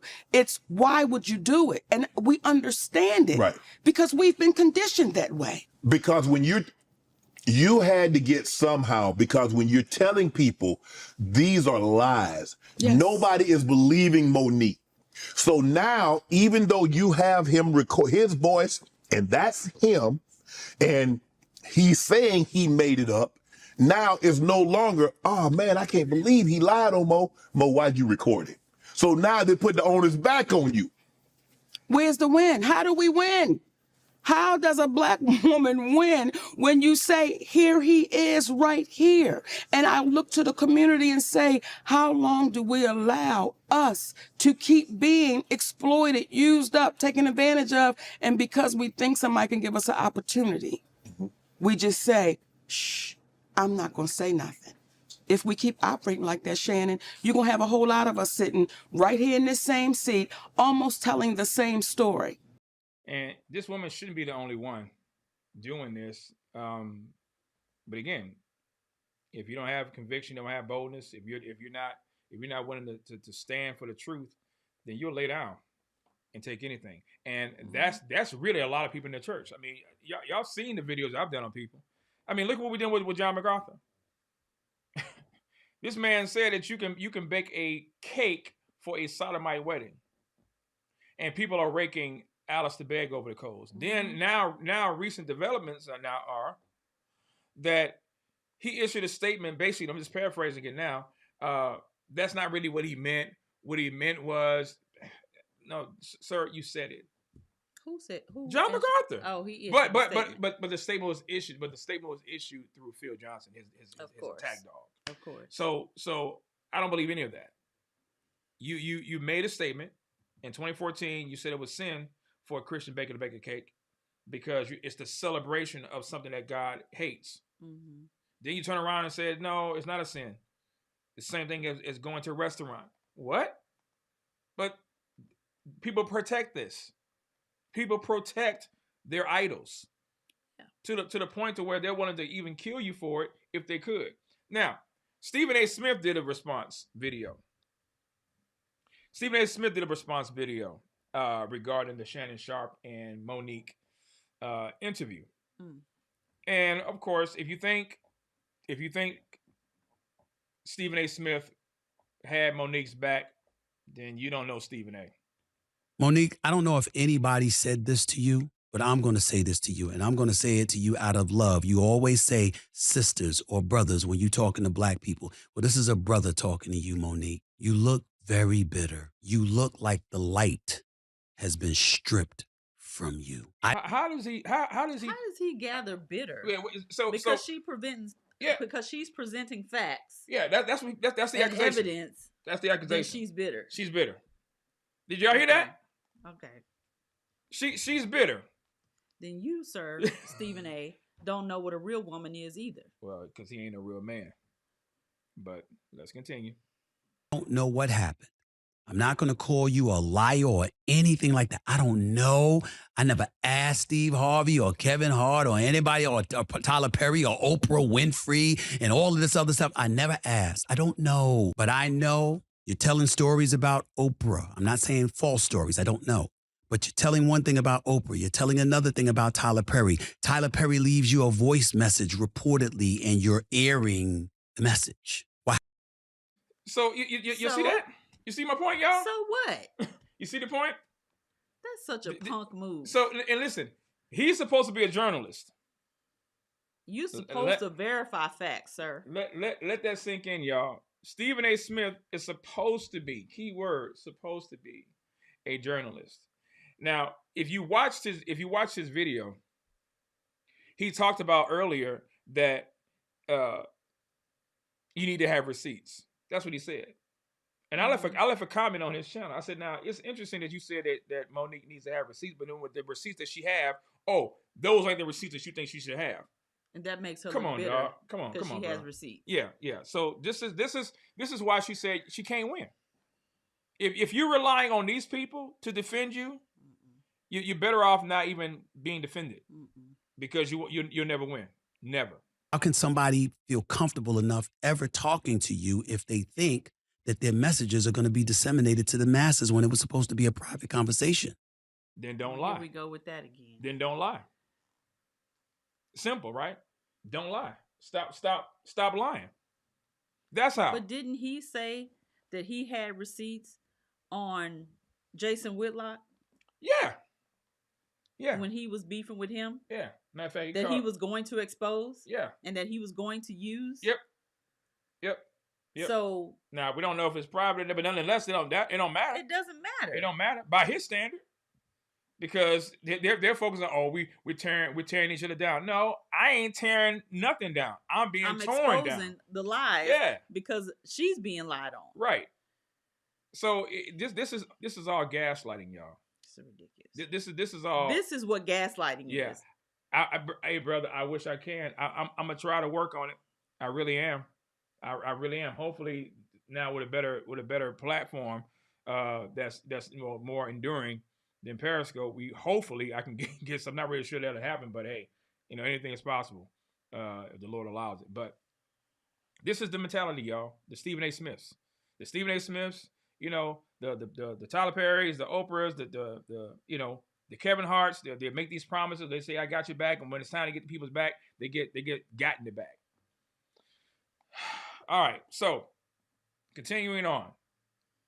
She's responding. She's still defending herself, and rightly so. When you are being falsely accused, ladies and gentlemen, don't let anyone tell you how you should defend yourself insofar as your defense is not sinful. Okay? Insofar as your defense is not sinful. Yeah, Beran. So it's okay to become a demonic unified front to slander a person, but we're wrong for recording and exposing. Yeah, that's pretty much the crime, bro. Yep, that's the rule. Yeah, he called her bitter without any facts, though. So that's a public accusation, but she's not supposed to respond to that. Just shut up and take it. Just shut up and take it. Don't say nothing. Just take the accusation and keep it moving. And that's why I titled this one, How Dare You? Why do you think Tyler is afraid to meet with you and your husband? Why does it need to be you one-on-one when he meet with other representatives and their client? What is it about you that he feels it needs to be just you and he? Does he think your husband is some kind of negative influence on you? He thinks the husband is saying things that Monique probably wouldn't say if I just had an opportunity to talk to her one-on-one. What do you think that is? Let me say this. People better be glad my husband is by my side. Because there are people in Hollywood that know wherever you act up is where I show up. People know in Hollywood, baby, Shannon, and I don't say it with a badge of honor. It's just what it is. Well, I've had to say, who you think you talking to? And we sitting there with the president of the studio or my patience level is not going to allow. I've been molested. I've been violated. So the moment I see you trying to do it, we're going to have to address it. My husband is nothing but a gentleman. And you know why people have a problem with my husband? Because he's right to it. There's no we're going to dance around the bush. He's right to it. Right. And people like Tyler Perry, people like Oprah Winfrey, they look at my husband and say, how dare you be so direct? Right. How dare you not put your eyes down when you're talking to me? How dare you do that? My husband is also my manager. Why would he want to exclude my management? It's like, Tyler, you should want my husband to be there. You may want him to be sitting right there so that way we can have a conversation that everyone can be heard. But I appreciate you, Shannon, because most people are too afraid that's heard the tape. They're too afraid to say, no, I heard it, and this is what he said. I appreciate T.S. Madison because T.S. Madison was the first one to say, no, I heard what he said.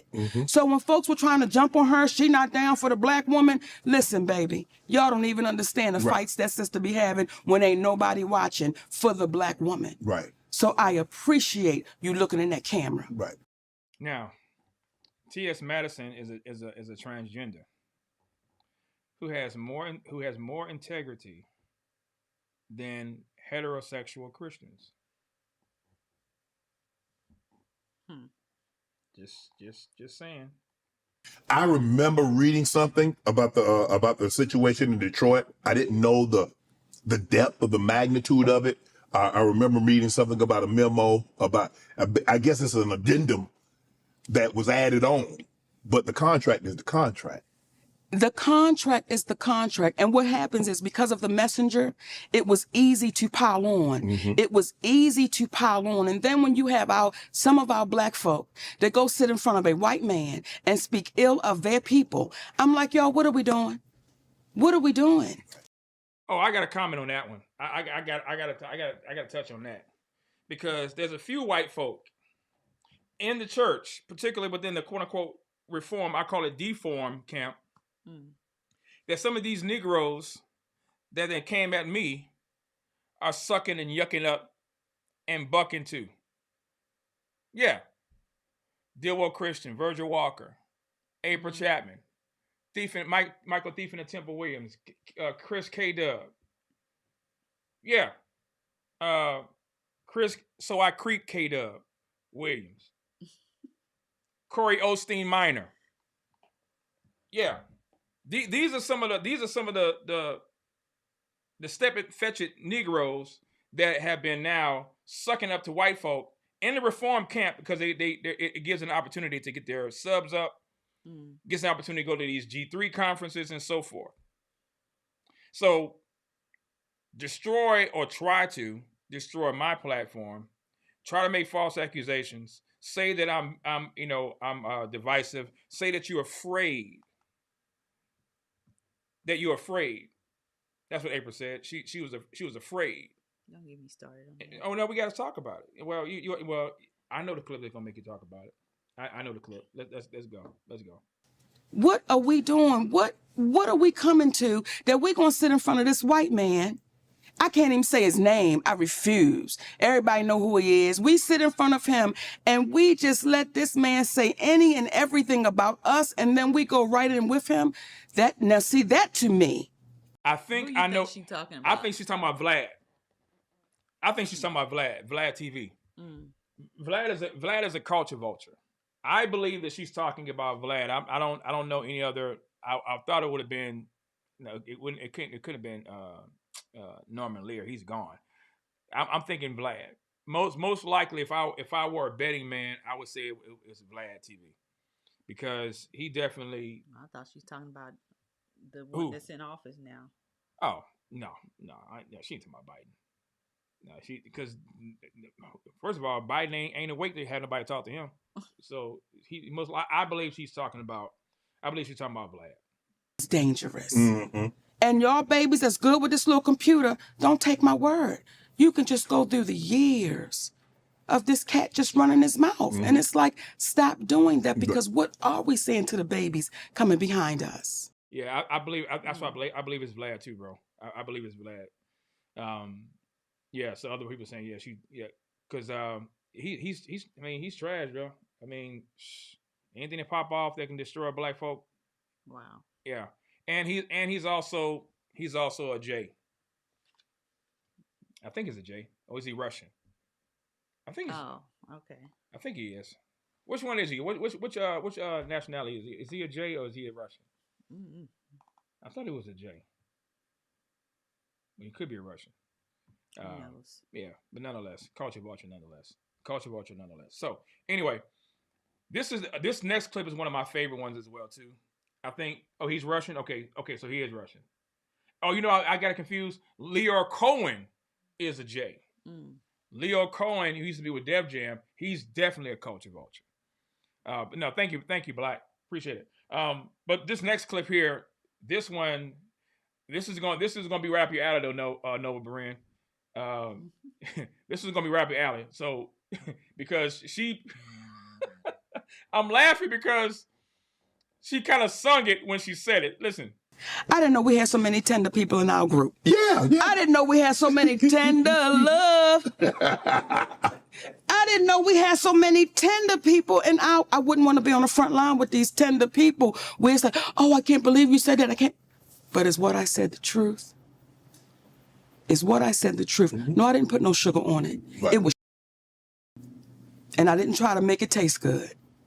We got to stop running away from what is real, and we run into fantasy, and that's how come we keep staying where we sit.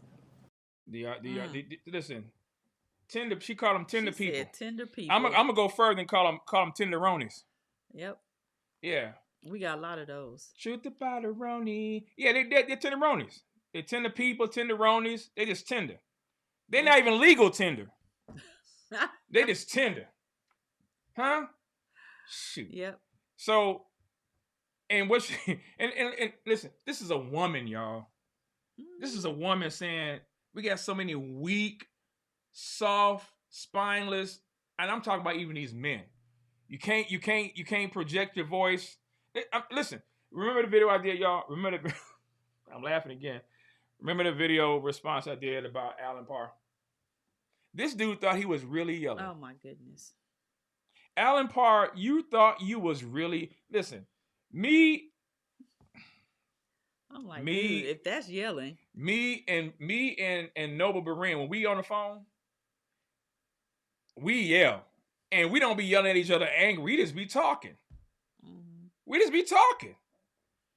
Alan Parr thought he was actually yelling. That's why I had to do the brothers skit. Cause I'm like, bro, you're not.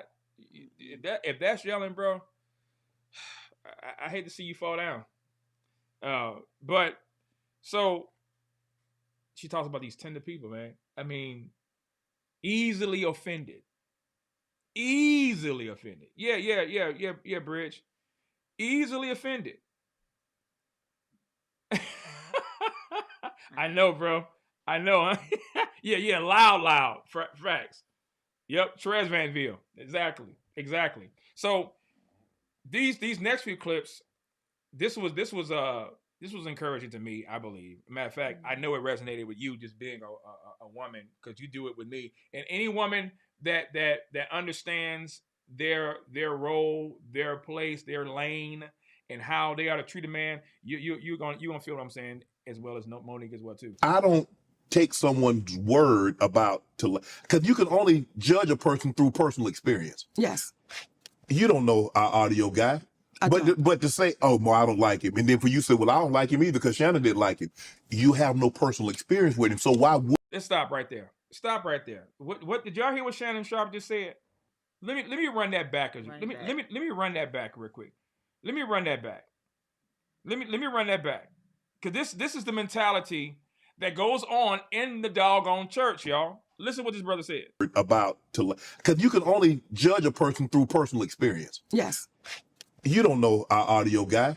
But to say, oh, well, I don't like him, and then for you to say, well, I don't like him either because Shannon didn't like him, you have no personal experience with him. So why would you dislike him? People want us to dislike somebody because they've had a negative experience with that said person. And we buy into it. We buy into it. Because this one don't like her. And then you say, why don't you like him? This is one thing my husband said to me one time. He said, Mama, there's not a person on the face of this earth that I dislike. I may dislike what they do, but I don't dislike the person. Now, he better than me. Yeah, I can't. He better than me. Listen, if I don't like you, I don't like you. Now, I can't hate you, but if I don't like you, I don't like you. Now, I don't like you, but I don't like what you did. So you get both. It's a 2 for 2 for me. But it doesn't mean that I wish evil on a person. It doesn't mean that at all. But has that not been the mentality for myself and even some of you? This elementary, this schoolyard, like playground attitude. High school stuff. Yeah. You know, not that they sinned. You just don't like them. And if I don't like them, you shouldn't like them. And the sad thing about it is that here's the reverse. Here's the reverse. There have been people right now that used to be cool with me that they know that I've been sinned against. And the person they also knew that I was sinned against. And instead of dealing with them, they'll distance themselves from me. From you, right. Yeah. And some of these people y'all know. Yep. Some of these people in this chat right now, you know them. Some of these people y'all know, if I would have called their names, and they didn't sin against me, they're just immature. That's all. Because if they had sinned against me, I'll be calling them out. But they have distanced themselves from me and my wife, all because someone told them something, or because they have been pressured not to like me, or to disassociate themselves from me, or because they don't like something that I did. Not that it was sinful. They just didn't like it. They just didn't like it. And it was in relation to... Or they were told about something that you supposedly did. That I supposedly did. Or because I did something to Corey Minor, i.e. exposed him, and they didn't like how I exposed him. But forget about the fact he stole $2.8 million. Forget about that. And instead of coming to you, talking to you, like a man or a woman, right? Because we've had both, right?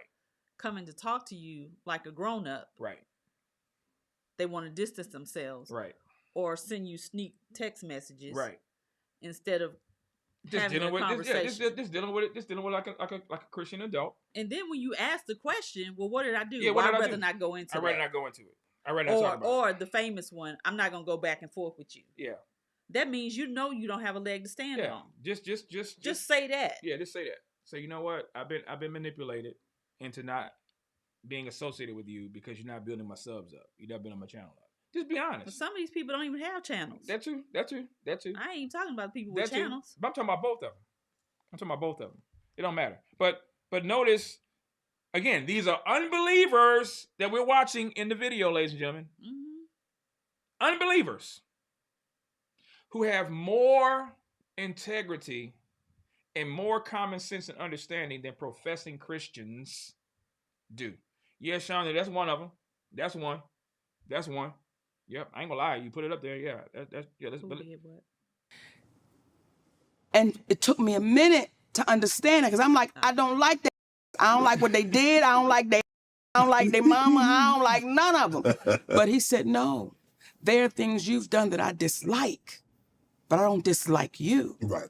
And once we can get past that, then we even grow to be better. Right. So what you're seeing right now, Shannon, is Mrs. Sidney Hicks, that my husband has set me down and had conversations with me and really taught me how to be a lady. Because people in this business know, if you put me sideways, baby, you beat that boy over the head with that tray in the cafeteria, right? I will cuss you out in ways that they wish I beat him with a tray.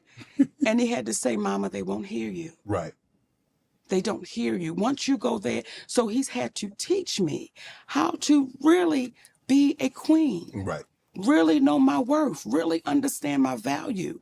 And I'm grateful for that. And I used to say to my husband, I wish I could put you in a bottle and shake you up and let Black women take a sip to know what it's like to truly be loved by a Black man that is a king. When I tell you, Shannon, it's a love that is unexplainable and unimaginable. That's why I can't be broken. And I say that humbly. I can't be broken because I got a king at home.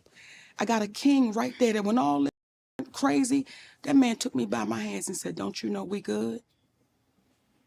And I believed him. And right now to this day, I believe him. And when you have that type of strength, it's hard to bend over. You can't. Right. I remember that too, Christina. Yeah, the comment section, they was like, yeah, you know, why she got to be praising her? Because that's what she's supposed to do. Right. It's reciprocal. What's wrong with that? But see, again, and it's like they just nitpick and want to find something to say negative about her instead of saying this woman is supporting her husband. Right. She's actually submitting to her husband without saying that she was submitting to her husband. Yeah. But here's another thing again, ladies and gentlemen, newsflash, breaking news. Monique is not a Christian. And Monique has enough sense to know her role, her place, her responsibility, and it is not to destroy her husband. And she's not concerned or worrying about the opinions of other people on how she treats her husband. Right. And she's enjoying being in the place where she's supposed to be. Yep. And she talks about that. She talks about that as well. So this is, I mean, again, I was just blessed and encouraged just to hear this woman deal with this stuff practically, dealing with it with the real, and then also putting the church on notice. And she don't even realize that she did. Yep. But she has. I mean, for those of you who are Christian, there's some women out there who are giving their husbands hell, and you profess to be a Christian. You need to check your salvation card. You probably don't have one. Yep. It ain't even laminated, so don't even go looking for it. You're being deceived, because you cannot be a Christian and mistreat God's people. And when I say God's people, I'm talking about His image bearer, because all of us are His people, not everybody His children. But you have no right. I have no right to mistreat anybody. Right. But if you are a Christian, you and I have the Holy Spirit of God in us. And He's given us the power to do right. We just choose not to do right. And if choosing not to do right is your pattern of choice and pattern of life, then you've never been chosen by God to live right. And I'll say that straight to your face and read to you the first epistle of John. Me and James, we may have to have us a live debate on who likes the epistle of John more, me or Noah Berean, because he and I said, man, bro, that's my book. I said, that's been listen. All the epistles of John, 1, 2, and 3. And if he had 4, I like that one too. But he does. He got Revelation. I'm gonna add this to it as Go well, right ahead, man. because she was talking about her position and how she loves her husband, how she respects her husband. And we've seen firsthand how Sydney handles things. Right. We've seen how Sydney cares for her, how he protects her and covers her. Yep. Now, I know that there are some women out there who wish they had a man who did such. Well, you right there. You can talk into the camera. You can talk to these women if you want, because Monique said, "Well, I haven't even gone to that next clip. Did you want me to run that one first, and then you?" Yeah, go ahead. Yeah, because that's coming up. Listen, I told y'all she about to go in. Y'all want to know what clip she's talking about? Come on, play it. Y'all want to know what clip she's talking about? It's this one. This one. You're in this business. Everybody thinks you are the hero. Consideration can be thrown out the window. Patience can be thrown out the window. Because when you get home, you believe that I'm the breadwinner. And what I say is what goes. And this is what it is. And this is my third marriage, though my first. Because this is the first time I've known my place as a black man's wife. And there's a place. And we get so caught up in that word. What you mean your place? What you mean? Without him saying it, his actions showed me that he was the leader of that household. Without Hold on. You heard what she just said? Let me run that little small slither of soundbite back. Showed me that he was the leader. Without him saying it, his actions showed me that he was the leader of that household. Without him saying it, I knew I was dealing with a king. And he doesn't have to constantly remind you of it. That's right. He's never. When we first got together, I sat at the head of that table, comfortably. There was never a conversation about it. Till one day I knew I was in the wrong place. Wow. And I moved to the side of the table, and he sat at the head. We never had a conversation about it. It just happened because it was supposed to. So when people question my husband and why is he there, you would hope you would have one like that. I remember our beautiful sister Tiffany Haddish did an interview with GQ magazine. And this, in my humble opinion, is where we keep throwing each other under the bus. You're doing an interview with GQ magazine, and I'm assuming the journalist was a white person. And the conversation turned to Monique. And she said, well, I don't do business like Monique do business, and I'm glad I don't have that husband of hers. But she don't know your husband. And when I saw that, it's like, Tiffany, if you had a husband like mine, you may not have 2 DUIs. If you had a husband like mine, you may not be caught up in what looks like you could have been grooming a child. And I say all of that with no judgment. But when you speak about having a husband like mine, you open up the door. And I'm saying to you, if you had one like mine, you may not sit in these positions that you can't explain the next day. Right. Or it's a hard way to go. So once again... Well, she doesn't even have a husband, let alone like yours. Well, damn it now. You said it. Listen. Yes, she said you ever seen somebody get cut and they didn't know they was cut, but they bled out? That was Tiffany Haddish. And she meant every word of it. She didn't listen. Monique didn't call her a B. She didn't call her. She cut her so smooth, so surgically. If you had a husband, you wouldn't be having these issues. I mean, listen. I mean, what do you say? What do you say other than ouch? You know what I'm saying? What do you say other than medic? What do you say other than? Can someone please call 911?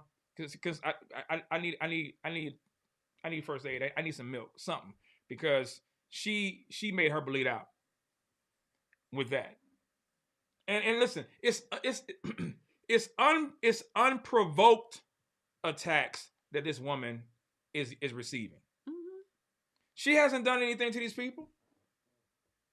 And they're coming at her because they feel that they can.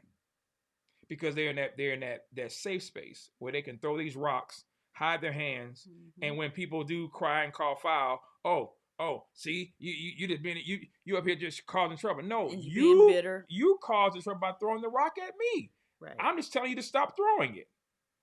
So this woman is telling her, "Hey, Liz, if you had a husband like I did, or like I have, maybe you wouldn't be making these stupid statements that you made. You wouldn't have a case or pending cases or issues, or now you're being looked at side eye because you are allegedly grooming little kids." Y'all saw that video with him, with her, and what's that dude name? His name I forgot. Ari Spears. You saw that video. I mean, so this stuff, man, it's not a joke. But or you wouldn't be sitting in videos with a bunch of men, and your man ain't nowhere to be found. Right. There you go. Or you wouldn't be calling my husband, asking my husband to help you with your husband because he doesn't know scripture. Oh, we're not making none of that stuff up. Not making any of that stuff up at all. But again, we're wrong for bringing that stuff out after we've been slandered and attacked, though. But no, you can't shoot and think you won't get shot back. Mm-hmm. That's not how that happens. You just mad because your hands got caught. That's all. That's all. Again, now this next clip is Shannon gets real with it, or gets a little bit more personal, not in a negative way, but it's a real conversation. He asked her the question about her relationship with her estranged or son. And parental, ladies and gentlemen, parental alienation is real. Mm-hmm. Parental alienation is something that many of us, or some of us, may be experiencing or will experience. And how Monique responded and answered that question was so classic.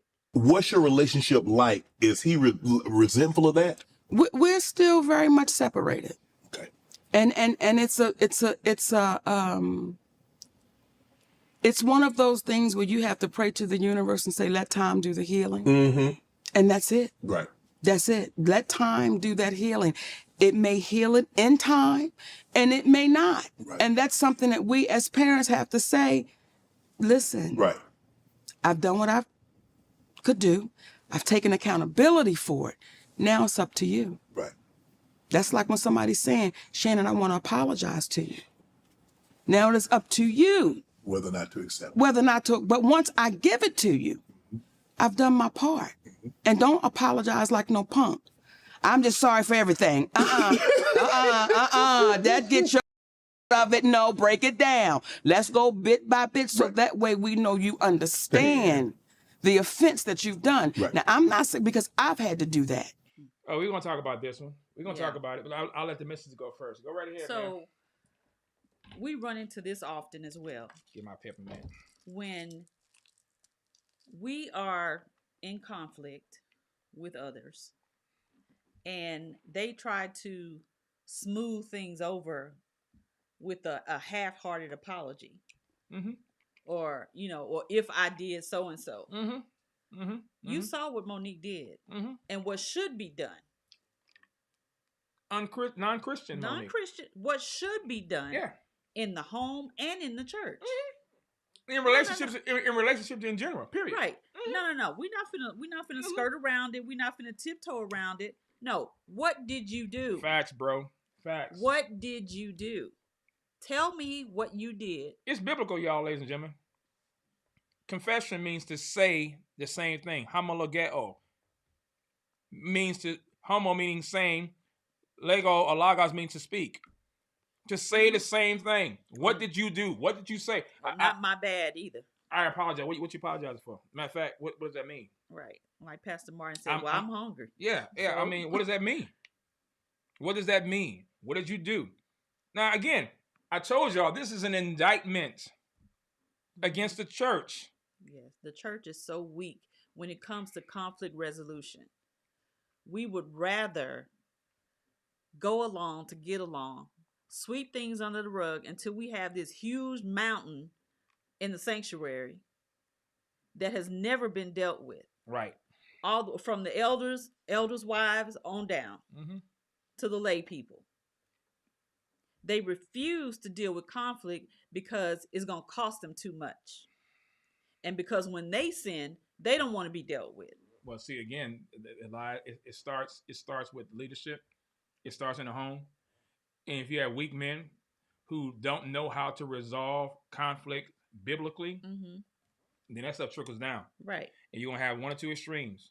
Either you're gonna respond to it by avoidance, or you're gonna respond to it by being adversarial, and you're gonna get into it to where physical violence or some type of altercation can occur. Mm-hmm. There's a way of handling situations, and at the same time handling those things, you have to ask yourself the question: is this a situation worth me confronting or dealing with? Right. And if it's not, okay. But most times, when these things are public and it involves a person's livelihood or a person's reputation, right, it has to be dealt with. Because how does the church learn? How does the body of Christ understand and know and grow if they don't see this stuff lived out, worked out, and in real time? So this woman, again, is putting the church on game, and she doesn't even realize it. Mm-hmm. And this is it's sad. There should be no separate meetings either. When you have a conflict between different parties, everybody needs to be present. Get them all there. Everybody needs to be there at the table. All of them. So that everybody's side can be heard and the facts can be heard. Right.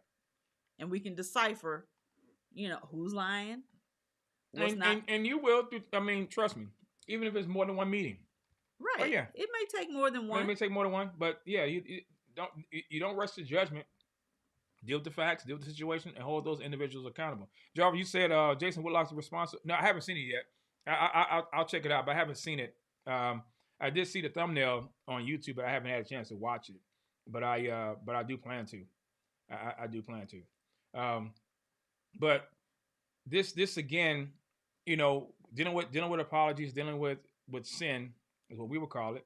You have to be specific. When we sin specifically, we need to repent and confess specifically. Yep. And we can't just say that, well, just love will cover it. Just love them more. Just love them more. I'm loving you because I'm bringing it to your attention. Right. That's not loving. And that's another thing the church is messed up on, is what true godly love looks like. Yep. We don't want to love them enough to bring the truth to bear. Right. So, parental alienation.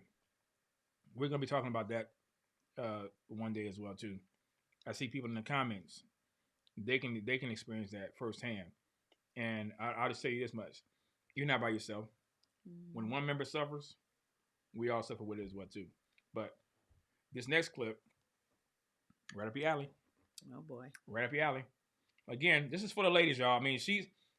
She's putting the church on game, but she's also putting Christian wives on game as well too, without even realizing it. I am more in love with that man today than I was when we first got married, because I didn't really know what I was getting. I knew I was getting somebody I could trust, because I just needed somebody that I could just try. Like my brother stole from me. I just needed somebody that I could just trust, and I didn't want to keep on having randoms. Right.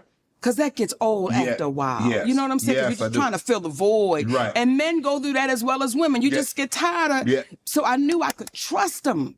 But I didn't know he was the king that he was, Shannon. I didn't know that I would be raised. And there are women that have a problem with me saying that, and I will not back down from it. I did not know that man would take me from a 15-year-old mentality. Even though I'm a star, I'm famous, I got a few dollars in my bank account, but still had that little girl mentality. You can't correct me, you can't say nothing to me, you can't check me, you can't do none of that. Still had that way. That man was able to shut all of that down and grow me up. So I got a great one. I won't even say a good one, I got a great one. You got a great one. Yeah. You got a lover, a best friend, a manager, a husband, a confidant. Yes. A protector. Yeah. You're saying it, and it seems like people have a hard time getting it, but that's exactly who Sidney Hicks is. He's all of those things. And now, again, I just tell you, it helps a man be ready to fight anybody when they know that their wife, their woman got their back. It's something. I put up a post earlier today. Actually, I shared it, and I'm just paraphrasing what it said, that a submissive woman or a submissive wife is able to, I think it says she actually, I think it says she actually controls her husband or something like that. Yeah, either control, but it was put in a positive way. Mm-hmm. I understood the spirit behind what it said. A lot of the things that happen in this household happens because right there. She don't just say, I'm gonna do this because she knows that's not how that goes. It's a way that women, how you approach your husband, you can get, matter of fact, perfect story. Esther. Mm-hmm. Esther. Mm-hmm. King Ahasuerus. He told that woman, whatever you want. I mean, it's like he went Tony on her. Whatever you want. Girl, you know I can provide. I mean, he said, whatever you want. Listen, no matter what it is, just name it. He didn't do that with Vashti. Mm-mm. Did y'all hear me? Nope. He didn't do that. And listen, I know there's argument and debate about her coming in there naked. The text I'm just doing what the text said. The text didn't say that she came in there or she was told to come in there naked. He said that she was to come in there displaying her beauty. It didn't say displaying her booty. Mm-hmm. It said beauty. This woman had a party. King Ahasuerus had a party. Yep. They both was turning up. He got kind of tipsy, true enough. Told Vashti to come on in, and she refused. Now, again, I know there's debate with that. I'm just saying, when we counsel couples and stuff like that, did he tell you to sin? That's the question. Right. But he knew I was doing something else. Did he tell you to sin? Yeah, but he know. But every time did he tell you to sin? And if he didn't, then who's in rebellion? Period. That's the issue. Now, again, I understand. I've read the commentaries. I understand that, but commentaries ain't the canon. I can learn. I can glean from commentaries, but they're not the canon of Scripture. Scripture is. That's the final authority. And the Holy Spirit is so smart. Last time I checked, when He wants us to know a person's nakedness is being exposed, He would say that. He would have said that. Exactly. He would say that. We have these subtle ways of wanting to be rebellious. I didn't say that. She said that. We have these subtle ways of being rebellious. I'm gonna move out the camera. I'm just gonna and here's an example of a subtle way of being rebellious. If your husband says he wants you to do A, B, C, or D, whatever that is, and then you come back around and say, are you sure you want me to do A, B, C, and D? Mm-hmm. Well, why can't I just do? Mm-hmm. Mm-hmm. I think it would be better if I just do. Mm-hmm. Mm-hmm. He didn't ask you all that. It's how you say it, and it's also your body language as well too. Right. Now, there's nothing wrong with expressing your desire or expressing your viewpoint. Right. But you have to know when to do that and how to do that. Right. And like you said, your tone matters as well. Yep. You can't have your voice 10 octaves high talking about, right, what you ain't going to do and what you want to do and all of that. This woman, again, is an unbeliever. Mm-hmm. And she would put some of these women that claim to be saved to shame. To shame.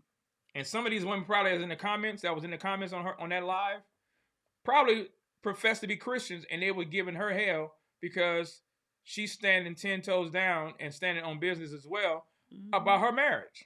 Yep. And she's like, forget y'all, I don't give a crap what y'all think. That's my option. Right. And she said, I ain't backing down. Right. That's boldness, y'all. That's right. She said, I'm not going on this so-called, film, promotion. I fulfilled my obligation. It's time for me to spend time with my family. I'm spending time with my family. I'm good. I'm good. Y'all gave me that $50,000 or whatever it was.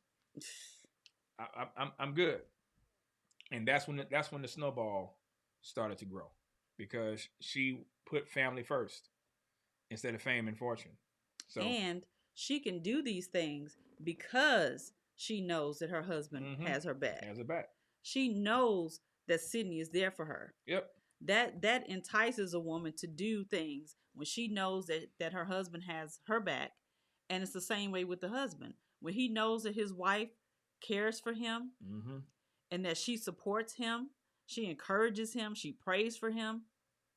Yep. Then that fuels him to want to do even more. And also, we all know that Sydney is not the one bringing in the money like Monique is. She mentioned that, I think. Yeah, she did. That's my point. She's the breadwinner or whatever. She's a millionaire, or whatever, right? Well, so is Tabitha. Yeah. So they're not. That doesn't make that man any. A man is not going to feel less than a man. First of all, if she knows her place and I know mine, her money is my money, mine is hers. Yep. If she got $1,000, ain't no. I got $1,000. Ain't no I and we. Ain't no I and we. No. It's we us. Us got $1,000. Whatever we got, we have together, right? So. And when we broke, we broke. When we broke, we have, yeah. And trust me, listen. Be touching and agreeing on brokenness. You understand what I'm saying? But that shows you again. This woman is not a Christian. And by God's common grace, because that's what it is. The Bible says that God causes his rain to fall on the just as well as the unjust. And what we're seeing is God's common grace come through that live, y'all. Forget about her. Listen, and I understand she's talking about the universe. We get it. We get it. She's talking about the universe, but we know he's the God of the universe, right? So hopefully one day, by God's grace, we need to be praying for Monique, pray for her husband, pray for her family, pray that her relationship with her son and other family members be restored by God's grace, but ultimately that they be restored to God. Yeah. That's the ultimate prayer you and I should be praying for, because I'm telling you, God is going to use these videos that we see. For those of you that are in rebellion against your husband, those of you who are not loving your wife as Christ loved the church, because Sydney don't talk to his wife crazy, right? Sydney doesn't disrespect his wife. These, from what we see, because all we go about is what we see, right? Yeah. There's been no reports of no domestic issues or nothing like that, but they've been real to explain and to share their story as well too. And it's God's common grace that has caused them to thrive in their marriage and in their relationships. And you telling me that those of us who have the spirit of the thrice holy God living inside of us can't get along? No. Scratch that. I'm sorry. Because can't denotes ability. Right. Thank you, dear. Can't denotes ability. You won't get along. Listen, Rodney King ain't even trying to come by your house because y'all try to beat him down. You refuse. You refuse to submit to the lordship of Jesus Christ, and you want to pray to him. And I'm not talking this to the husband. I'm talking to you wives too. Get up off your knees too. Yep. Get up off. He ain't hearing nothing you saying. Nothing. Just like my wife is my prayer plumb line, I'm hers too, because I'm God's child as well too. I know what 1 Peter 3 says. I understand it. I get it. But my Bible also says that if I regard iniquity in my heart, oh Lord, you will not hear me. He says if we confess our sins, he's faithful and just to forgive us our sins and to cleanse us from all unrighteousness. So what happens if we don't confess? Then there's no the paternal forgiveness that we're supposed to receive from the Father. We won't experience that. Yeah. Ladies and gentlemen, I'm not trying to preach, but sin always involves separation. Sin always involves separation. Sin always affects any and everything that we touch, and that touches us. So this woman is showing how much she loves her husband, and she's doing it publicly. Yep. It encourages me when I see wives, you know, big up there. Matter of fact, this shout out. Victoria Ross. Doss, thank you. Victoria Doss. Yeah. This girl, almost every day, or every other day, she talks about her and her husband, Henry. They have a blessed channel on YouTube. Check it out. But she encourages her husband publicly. Publicly.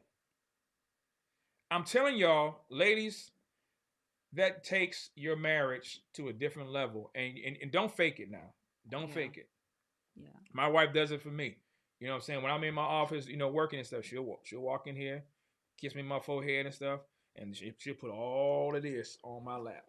All of this. I've been saying, glory, glory, hallelujah, since she sat that thing down. Would you stop? Oh, I'm sorry. We still alive? I'm Yes. sorry. My fault. But listen. This is what this woman is showing us in this video, how our marriage is supposed to be. Are you going to have your moments? Yep, you should. And you will. It happens. Because we still have the flesh to contend with, right? But nonetheless, we have the Holy Spirit of God. Yep. Who is our paraclete. He's the helper. He's the one who gives us the power to do what God commands us to do. And then when she does her job and I do my job, show me two people who are selfless, and I'll show you two people who love God and love each other. Yep. I'm gonna stop. Let's get back to these videos. Because I ain't trying to preach. I'll do that, you know, some other time. But that was just a freebie. So now she goes in a little bit on Tyler and Oprah, and rightly so. So let's get it. Let's get into it. Now we go to the Hoodie Awards. Tyler Perry is there. Okay? Tyler Perry calls me in his room. Now, when I go into Tyler Perry's room, his staff is in there. Now, you ready to holler laughing? Yes. Okay, I take my security in there with me because I always want to have somebody with me. Right. Right? Tyler Perry does this. And the people scattered. They all left out the room. I said, look right here. You saw me. And they all scattered. That wasn't the lights. That's for the people. You know, lights on. Lights off because they got. Okay. So at the time, my security looked at me. I said, "You don't work for Tyler Perry." Y'all see this? You could. Touche. So Tyler Perry says to me, "Listen, Monique, we really need you to, you know, promote this film because if you get nominated for the Oscar, your next movie is going to be $3 to $5 million. If you win it, your next movie is $6 to $8 million." I said, "Tyler Perry, who you talking to? I'm a black woman." Oh, and she's not lying, ladies and gentlemen. I heard the audio. Yeah, I heard the audio. Now, I think he said billion, but it was up there. He said it. He said it on that recording. He sure did say that. So she ain't lying about that. When they gonna pay that kind of money? No, I'm telling you, that's what it is. And if you just go and promote it, I said, "Listen, brother, you can pay me to promote it." Because at the time, now him and Oprah are producers on the film. Right. I said, "You can pay me to do it. I don't care where the check come from, but y'all just gotta pay me to do it." He said, "I'm not in the habit of giving out money for free." I said, "And I'm not in the habit of working for free. But you gave TD Jakes a check for $1 million, but that's another story, and I'm back." Yo, when I heard her say that, I was done, bro. I was done because where's the lie, y'all? But see, people call her bitter because she called him out. Right. He did what he did. Right. You gave. He did not do it. He did it. Right. You gave that man $1 million, and my gaydar was broke though. By the way, both my gaydars. I had a backup for Tyler. And he broke the first, and TD Jakes broke the first one, and Tyler broke the second one. So my gaydar both of them was broke. I had to go to Radio Shack and order me another one. So when he then says that, it's like, listen, we both mutually agree. You don't give out free money. I don't work for free. Service. We hugged, Shannon.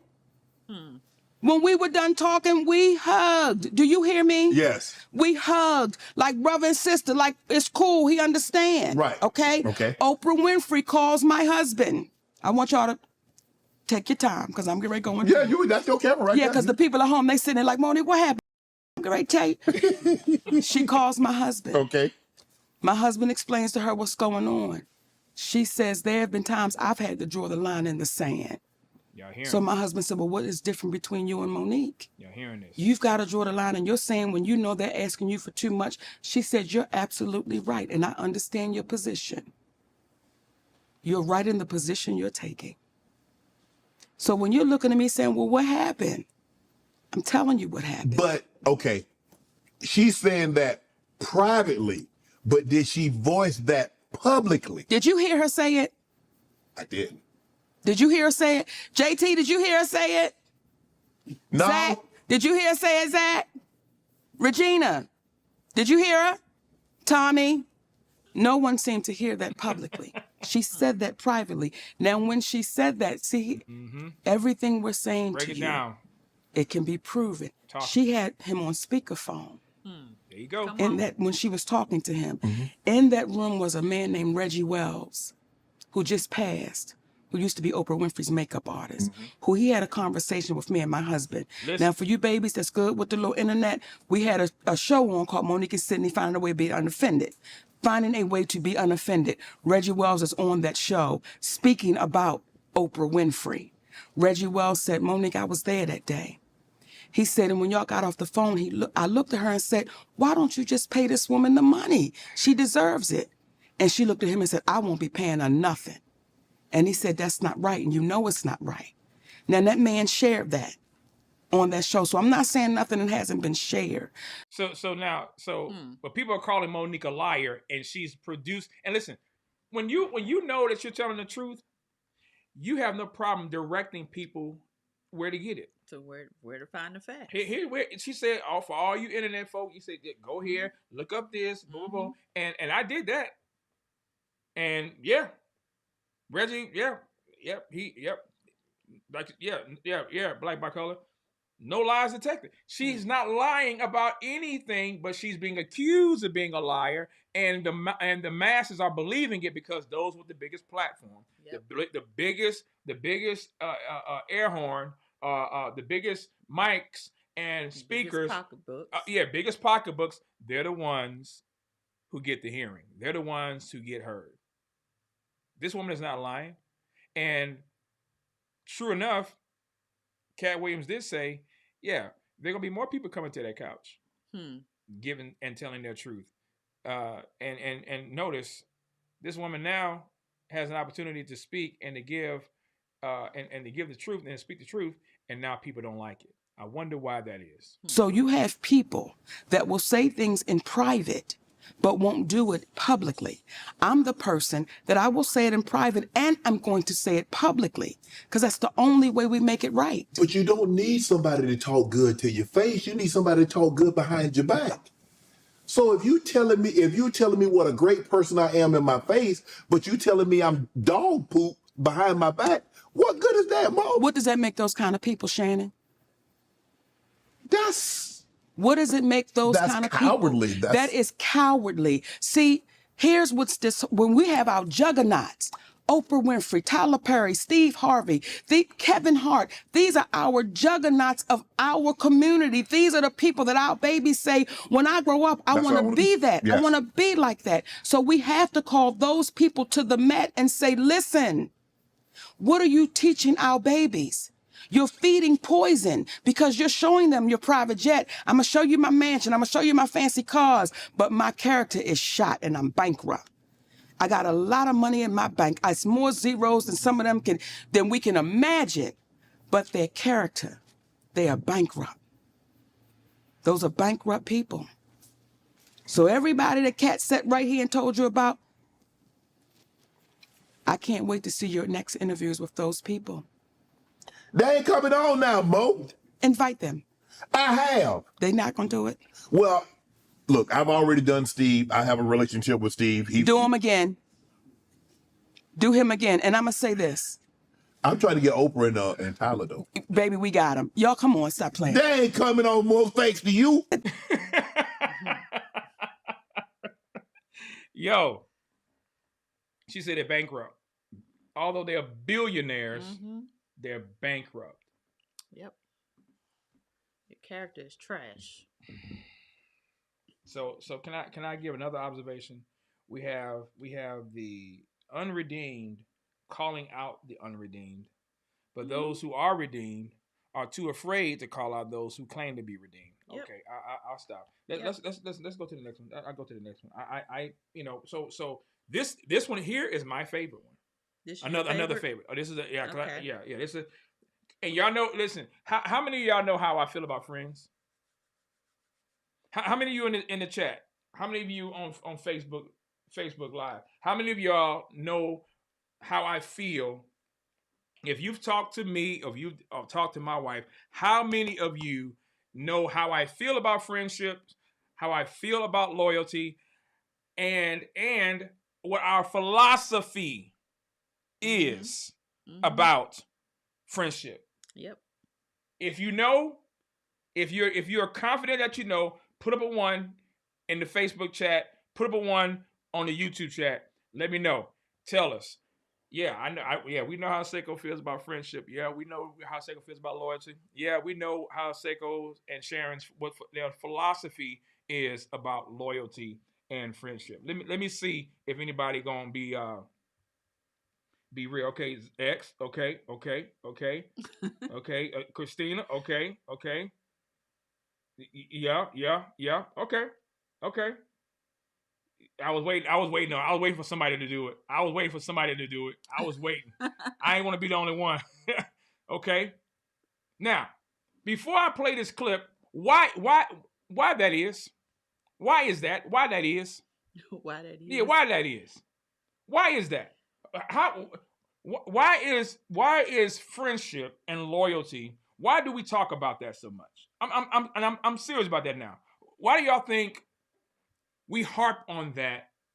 We strive to be what we desire others to be. Yep. We strive to do what we want other people to do. Let's have this conversation. Why do y'all hear us talk about this so much? And why do you hear me always talk about holding people accountable and when there's conflict, how that conflict, if it's unresolved and not dealt with, how it affects other people? Or do I just be making this stuff up? I don't think I do. Nope. I don't think we do. Nope. And I know some of y'all haven't watched the video that my wife and I did called Friends on our marriage channel. I think it's called Friends or Friendships or something like that. Or we got Friends or something like that. But it's on. So when we title our marriage channel Love, Life, and Marriage, we want to try to approach these things from those different spectrums. Because we know that all of those things matter. So we're not just talking just to be throwing up lofty, grandiose words and not apply it in ourselves, in our own lives. We really mean that. So it's important to us because it's important to God. It's important to God. It's important how we treat each other. And it's also important that we teach people that what you do affects us all. Yep. It ain't just your issue. It's our issue once it's become known or it comes across our table. So, Monique, when I tell y'all this clip right here, this is the clip I shared as a clip on my YouTube channel because I couldn't wait until today to do it. I did it yesterday. And she's talking about true friendship and what a true friend is and what a true friend does. Check it out. If you are my friend and someone says to me, Monique, Shannon Sharp wronged me, and you my friend, I'm going to call my friend. You can come to me. And I'm going to say, hey, is what they saying true? And if you get to hemming and hawing, I'm going to tell you, till you fix it, you and I can't talk. Because if you'll do them that way, it'll be a matter of time before you do it to me. So if Steve Harvey is your friend, you call your friend up and you ask him, is what our sister saying right, man? Because if it is, we can't do that to her. If that's our sister. See, it took a transgender. named T.S. Madison. It was a guy named Jamaica Carter. Jamaica Carter and I are mutual friends. Jamaica Carter and I are friends. T.S. Madison was a mutual friend. So Jamaica called me and said, would you mind doing T.S. Madison's show?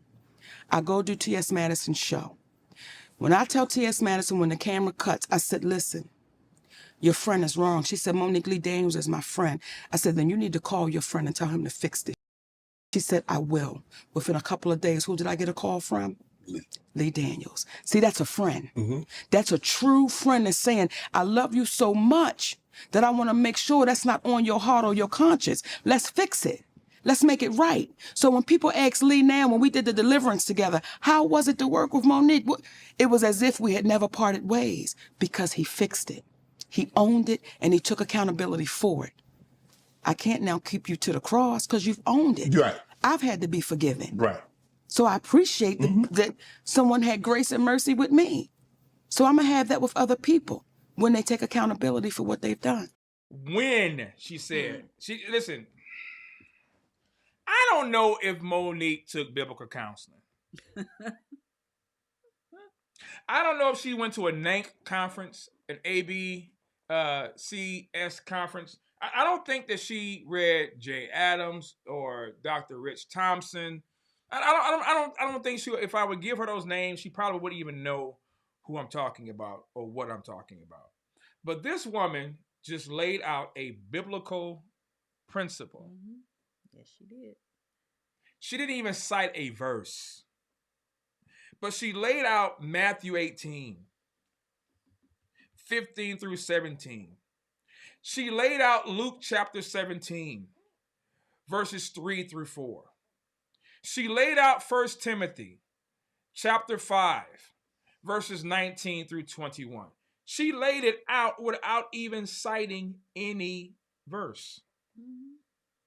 And this woman said, if you are a true friend, this is what you do. Now, can I just ask one more question before I put up a BCV?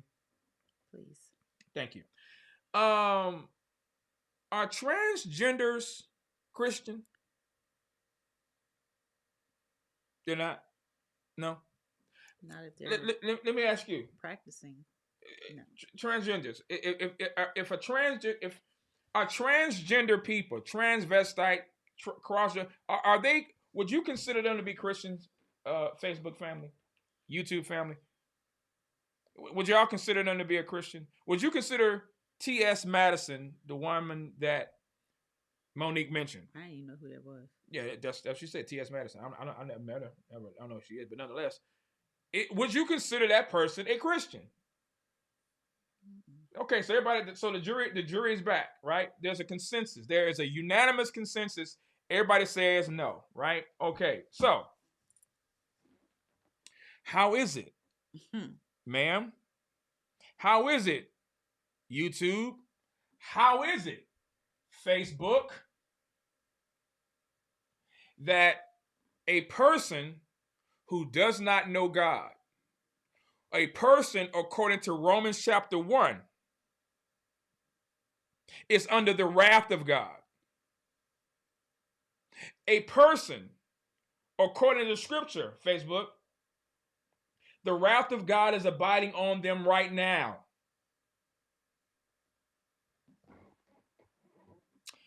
But you, me, she, we have been delivered from the wrath of God, have been saved from God's wrath, has been adopted, have been transferred from the kingdom of darkness into the kingdom of his beloved Son, has been given his precious Holy Spirit, and we don't know how to apply so I told y'all. Remember, the word for today is indictment. That's the word for today. Yep. Because we have unbelievers schooling, sunning believers. We have a person who is gender confused, but got more common sense in a person that knows their gender. And this person says, hey, you got to make this right. Yep. And if you don't make this right, no, we ain't breaking no biscuits. Mm-mm. Matter of fact, don't even come to my house until you make this right. We learned in biblical counseling, and so did Nova Berean, when A talks to B about C. Can I talk to y'all just for a second? We don't get back to the clip, but I think we need to understand this. When A talks to B about C, A goes to B about an issue that he or she has with C. B is the middle person. B is the one who's mutually friends and mutually connected with both A and C. Mm-hmm. And A tells B something about C, but C don't know that A has an issue with C, but B does. Mm-hmm. And what should A do? A should be going to C. Yep. And deal with C and bring the issue to C first. But if he or she doesn't and they bring it to B, what should B do? B should go to C. B should ask A. No, B should go to A first and tell A. And ask A. If you don't ask A, have you talked to C first? Have you talked to this person? Right. And if you haven't, when are you going to talk to this person? Come on. And if you plan to talk to this person, and I'm going to give you I'm going to give you a certain amount of time to talk to this person. And if you don't, I'm going to C and tell C, hey C, A got something to tell you. Yep. Now, if you want me to go with you to A, we can go and talk to A. But what we ain't gonna do is talk about A and A talk about C and have B in the middle. Mm-hmm. Nope. And not deal with either A or C. Are y'all following me? Are y'all understanding me? Now, so what these people, these image bearers who don't know God, but they're image bearers, have enough biblical understanding on how to deal with conflict, and offense and sin than Christians do. I'm confused, ladies and gentlemen. I'm confused. I'm confused. I was confused, boss. I'm so confused that I don't even know if I want to put this verse up, but here it is. Better is open rebuke than love that is concealed. Faithful are the wounds of a friend, but deceitful are the kisses of an enemy. Yeah. NLT says an open rebuke is better than hidden love. Wounds from a sincere friend are better than many kisses from an enemy. A lot of you are allowing people to sin against other people, and you think that you love them by, oh, it ain't my business. Oh, it ain't my place. Oh, I don't want to get involved. No, that's not how that works. Y'all know we also talk about body life. Y'all also know we talk about the importance of being connected in the body. Mm-hmm. Why tell me something that you did to somebody and think I'm not going to hold you accountable or responsible for that? No, that's not how that goes. And we know people like that, and we deal with them now. And some people are running. They're running faster than a slave. Yep. But you can't run from God. And God is going to take those instances and those moments when you had opportunity to get it right and you refuse. You think God is going to grade and he don't grade on no curve. Mm-mm. Especially when you knew what to do. He says, he who know what to do and don't do it, it's a sin. It's sin. So, these people, ladies and gentlemen,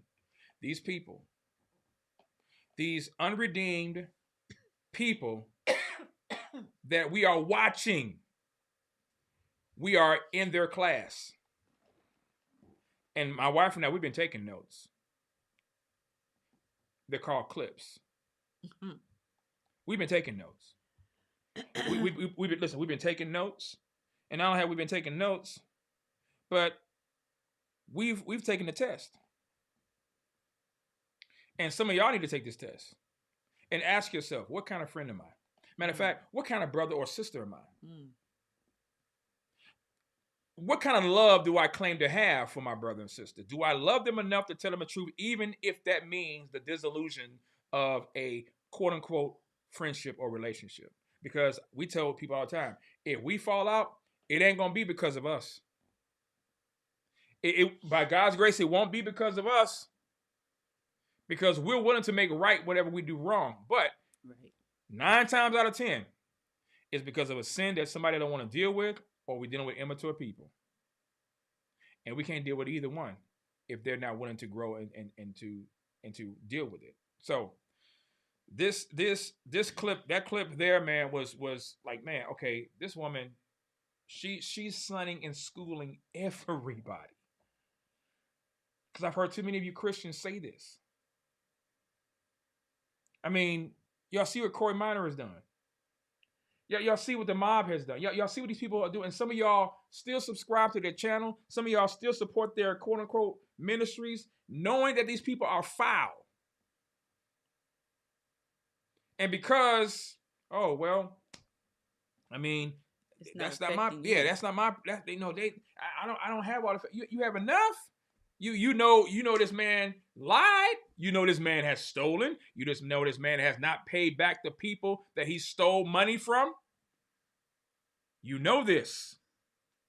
You know that videos have been made, slanderously made, about me, about my wife, about my family, and about other people. And some of you don't even go as far as to report it. Yeah, let's go there. You don't even, you listen. The Bible says, love does not rejoice in unrighteousness, but rejoices in the truth. And also the Bible says, love does no ill or no harm to his neighbor.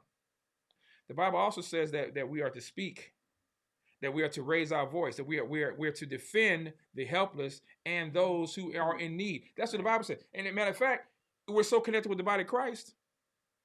You shouldn't have to. I shouldn't have to ask you for my help. If you see wrong, if I see wrong, it is my obligation, it is my duty to defend my family. And I'm talking about the family of God. Yep. And what Monique did, she told this woman, hey, since Tyler is your friend, or Lee Daniels is your friend, yeah, Lee Daniels is your friend, this is what this man did. Mm-hmm.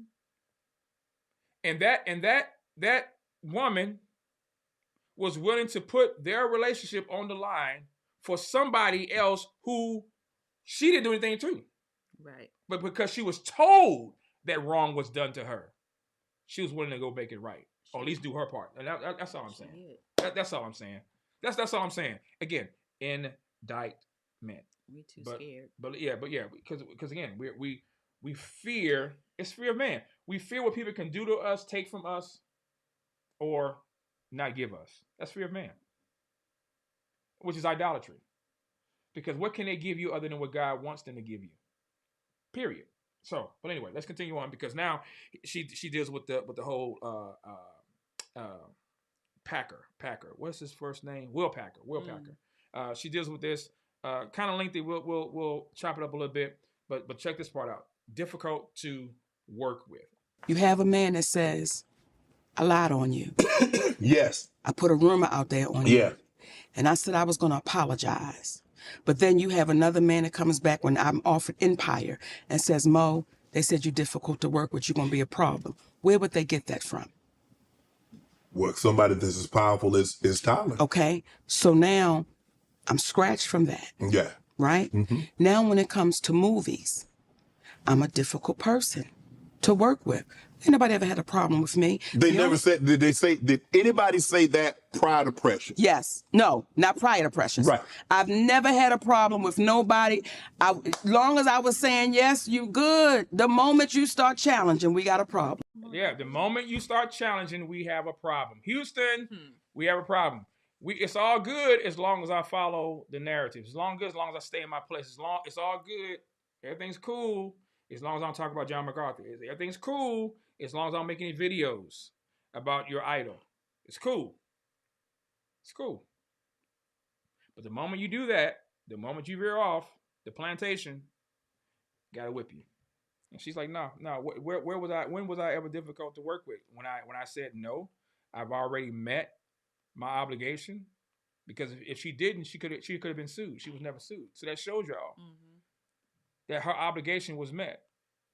They wanted her to go above and beyond. She said, no, my family comes first, and I'm not doing that. And then she gets lied on. And again, if you don't take away anything else from this live, I want you to go home with this: the dangerous, demonic, and diabolical nature of a lie, and destructive. Again, lies have done more damage to people than what you and I can ever imagine. Some lies people can't recover from. Yeah. Some people have lost their lives, have lost jobs, have lost families because of a lie. And if they don't have the resources to defend themselves, if they don't have somebody that would defend themselves and speak on their behalf, their life is destroyed. This woman is giving her testimony saying that she lost tens of millions of dollars because of a lie that someone admitted that they said and did. They admitted it and still won't and still refuse to make it right. For me, knowing what I know now about Tyler Perry, I don't want to support this man. I don't want to support this man. Because here's the thing. How do you make people change that refuse to repent and they have these positions? You hit them where it hurts, in their pocket. You hit them you hit them where it hurts. Because they don't listen. Listen, they don't submit to posts. They don't submit to videos, depending on how far reaching your content is. But they hear change. They hear paper rustle. They pay attention to their bottom line. That's how you affect people that refuse to do right by other people. You hit them where it hurts. You hit them in their financial snot locker. That's where you hit them at. The other clip, and again, so Shannon asked Monique the question about, with these broken relationships and these fractured friendships and things of that nature, this beef between her, Tyler, and Oprah, and all these other people. What he says, what is it going to take? What is it going to take for you all to make this thing, to get back together? And she told him the same thing she told him before 2 hours ago. What would it take, Mo? Mo, what would it take for Monique to forgive Oprah and Tyler Perry? Be accountable. Be accountable. And for you want Tyler Perry to say what he said on that tape. You want him to say that publicly. And he cost my family millions. And you want to be compensated. Yes. I want to be very clear about that. Did y'all hear this? Now, listen, I had to stop right there. Is that too much to ask? Is that far reaching? Is that Some would say that it is. Yeah. The fool would. I agree. She doesn't deserve that.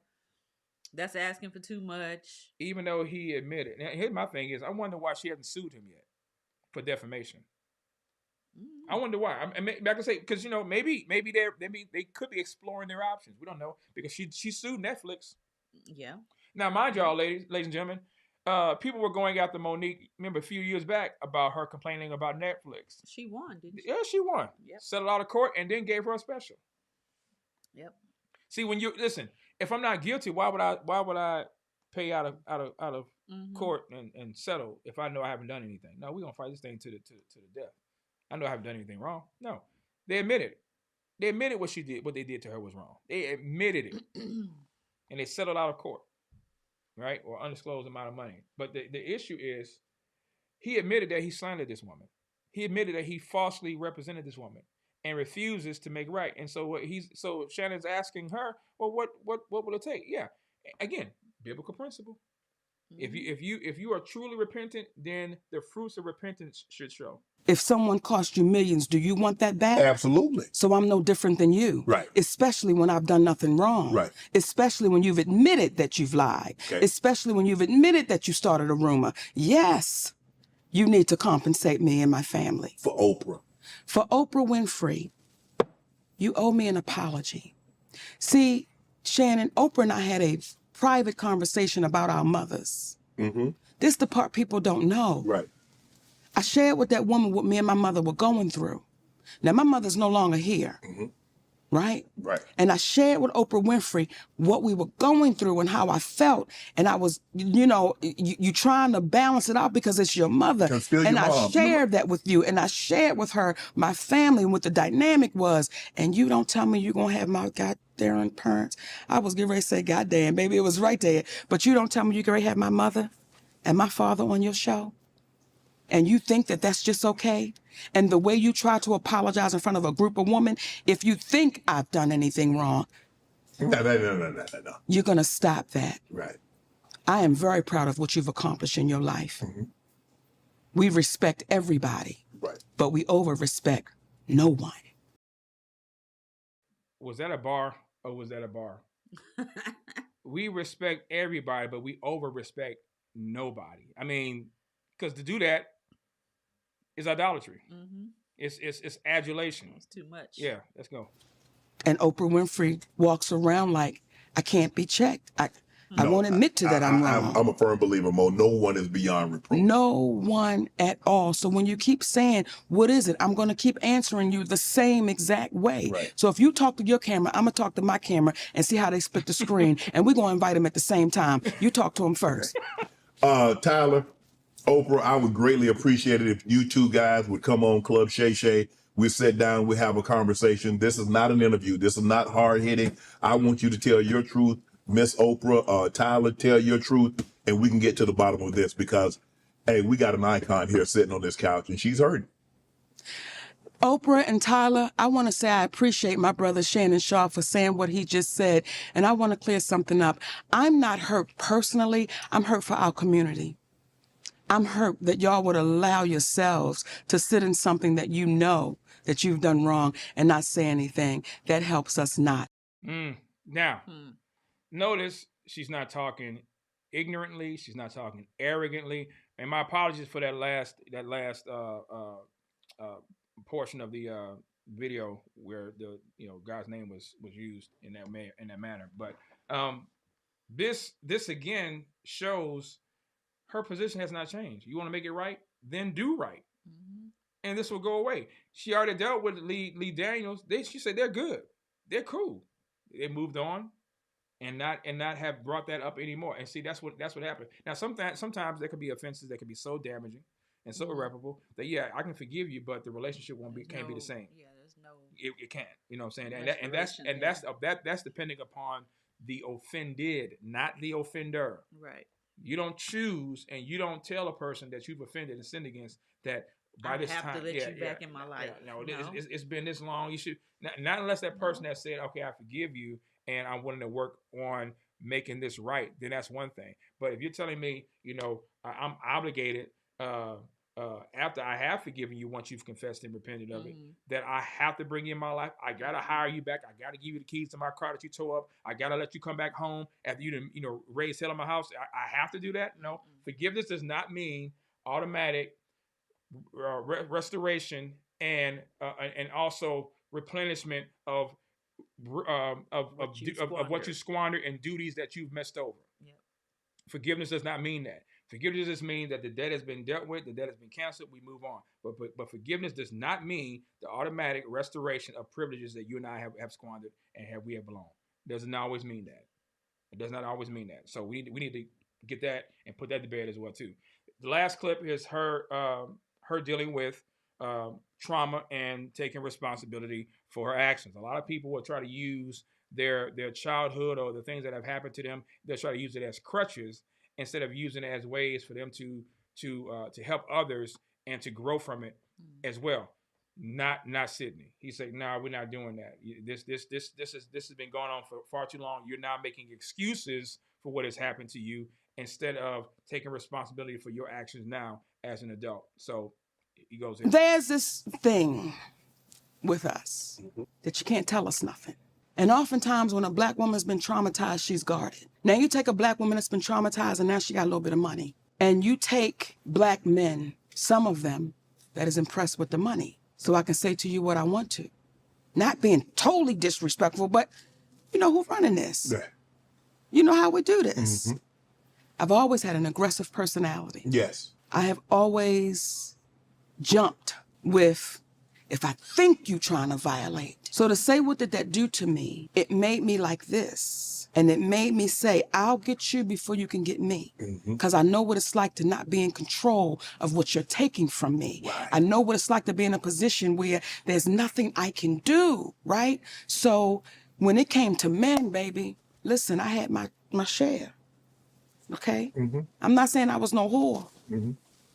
But I was close. Hey, come on now, Shannon, get back to me. Now get back to me and call me later. Call me later, Shannon. Call me later, baby. Come on. Lord have mercy, Because you a football player with a lot of money. When you go into a city and you was in your prime, you had your pick. It's no different for a woman. Do y'all hear this? I mean, she's telling us, okay, yeah, this is what I used to do, right? It was sad if you didn't know her, just listen to this clip that she's giving her testimony and how God changed her life. But we know that's not the case. But it still shows God's common grace and him still showing his mercy toward this woman, because she could be an AIDS victim. Yeah. She said she had her share. Yeah. Right? She said she had her fair share of it, and but she's not one of those carriers.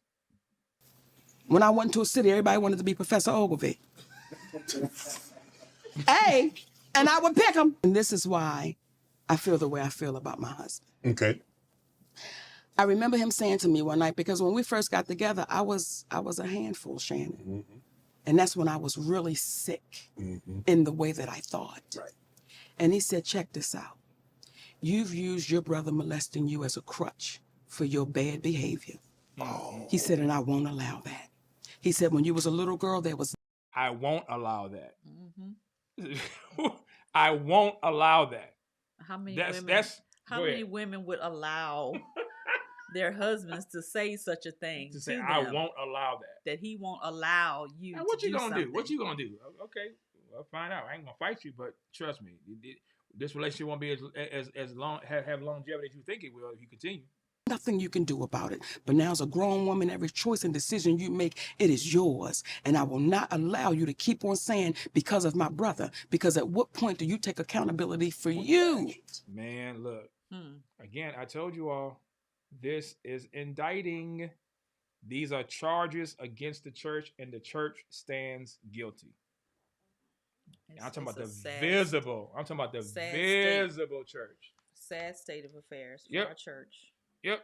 This is again is another example on how God can use unbelievers to deal with his people, believers. Now, I said all that because again, this is key to how we are as Christians, how we should deal with each other. We don't let abuse and sin and slander and scandal go unchecked. And we don't judge impartiality as well too. We judge with equal scales.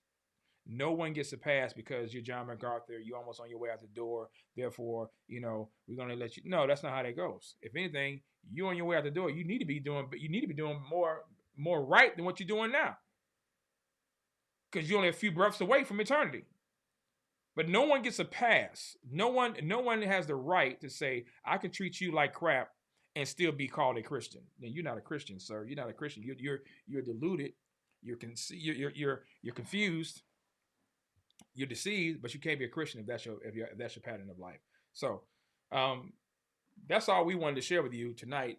Any closing thoughts there? What did you think about the video? I know you've watched it as well, but what would you like to share with the viewer tonight as we wrap up? Well, like I was saying before, it's like it hits me different every time I look at it. Every time I see it, it's like it does something to me. Yeah.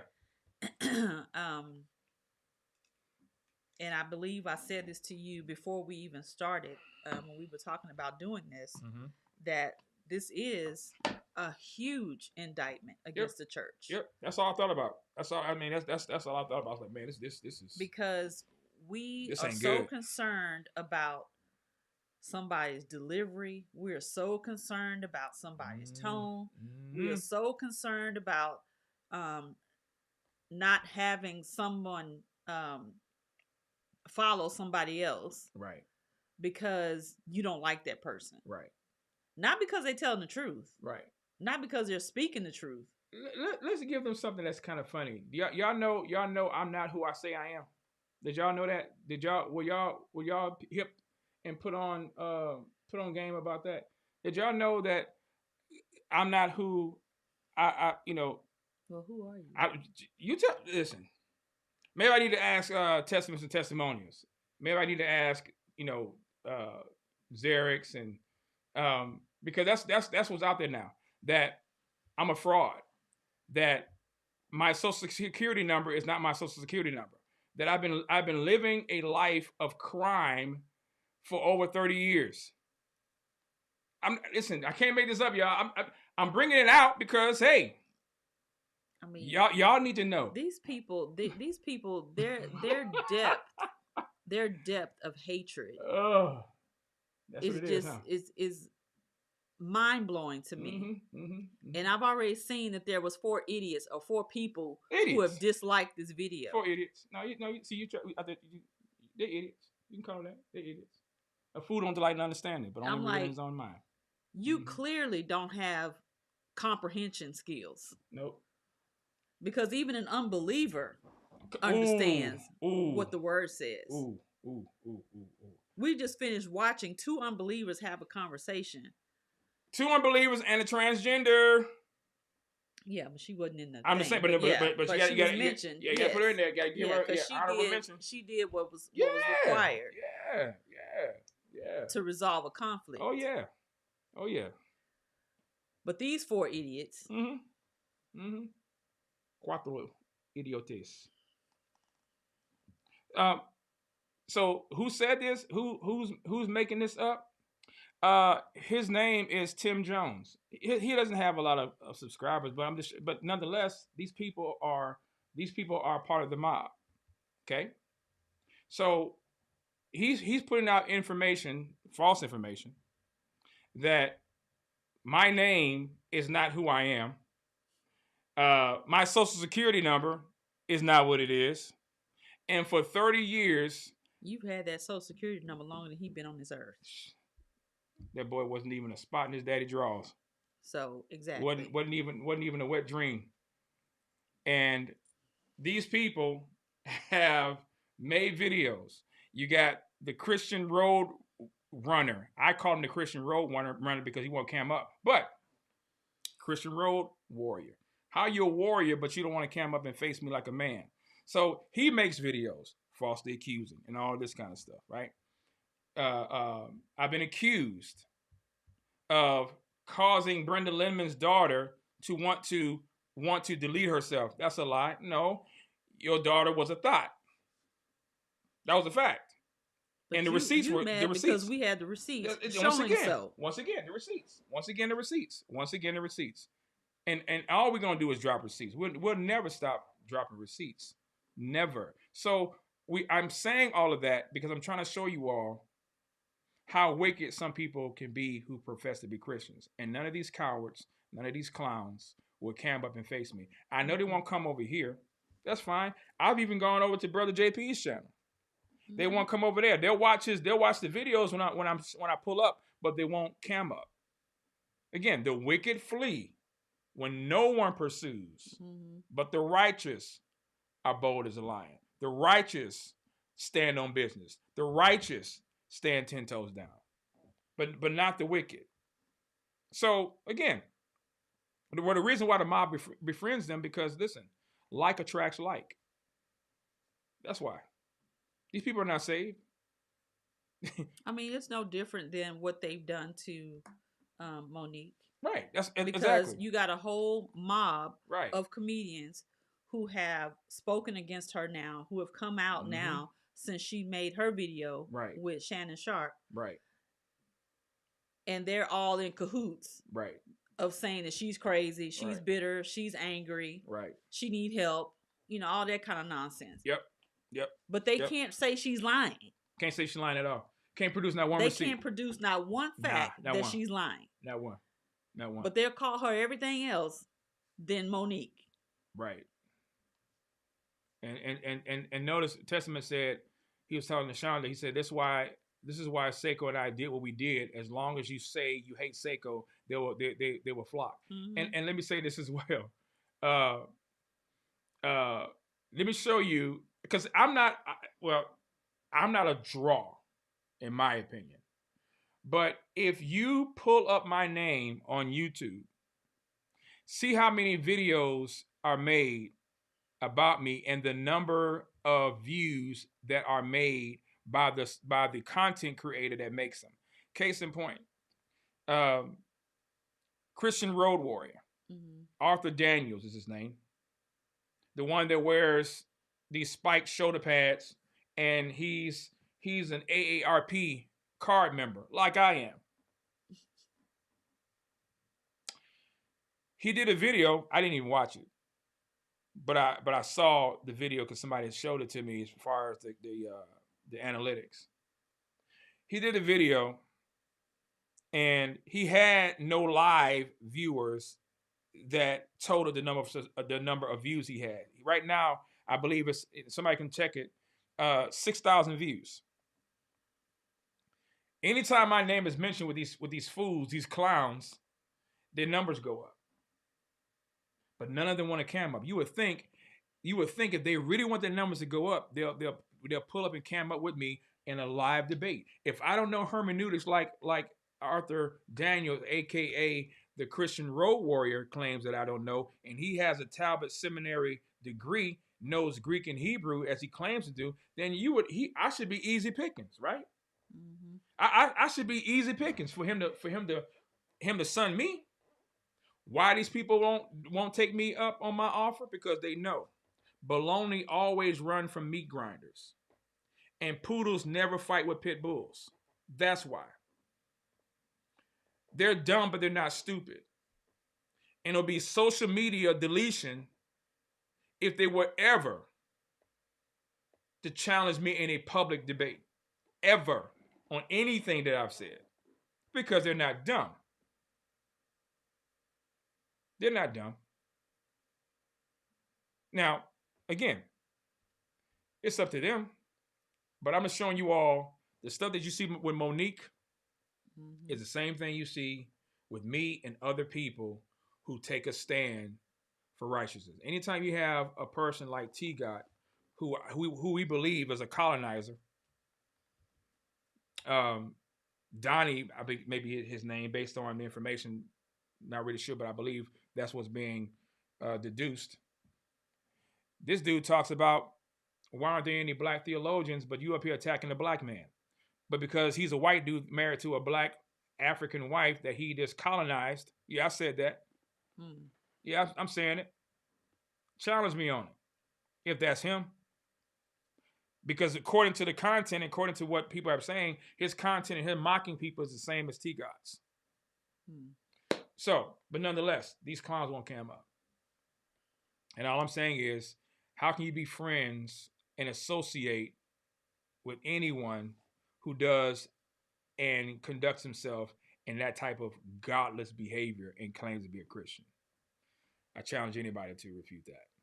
But anyway, that's it for me. Matter of fact, Love, Life, and Marriage viewers, thank you so much. I see you also as well. Thank you all so much for joining on the Love, Life, and Marriage side in the chat. Thank you all so much as well. Facebook family, appreciate you as well. Thank you. Also, of course, YouTube family moderators, thank you for holding it down as usual. If you all like this video, please share this content. Please share the video. Let people know about this channel, and also Love, Life, and Marriage with the Woods. You see the information also ticket across the screen. Like, subscribe, and share. Please do that. We do appreciate that. Also, if you'd like to support the ministry, you can do that as well by clicking the donation links below. And also those who use and utilize Super Chat. Again, just want to remind you that the revenue cycle is different than the immediate donations that you put into this ministry and on this channel. But nonetheless, we do appreciate it. Thank you so much for that. BCV merchandise, BCV store. The link is below. Also, ticket across the screen. You will be able to go to our store and purchase to your heart's desire. Thank you all so much for that as well, too. Yes, I've heard of Gino Jennings. Gino ain't trying to cam up, bro. Gino ain't trying to cam up. Gino knows he knows who the easy pickings are. He knows who his easy fights are. He canceled when he was supposed to. Yeah. Yes, and Montana Viking is the founder of Mob Discord. And think you would think about it, an app called Discord, I would not want to be a part of anyway. I would find it to be rather interesting. Discord, not discourse, but Discord. And God said those who sow discord are hated. But anyway, what do I know? I'm just a man that don't know his Bible, right? Don't know hermeneutics. From Detroit that asked you something? I thought I answered it. Oh, you did? Okay. I thought I did. You may have. I didn't see it. Bro Cliff said they're not cut from Detroit cloth, bro. Yeah, for sure.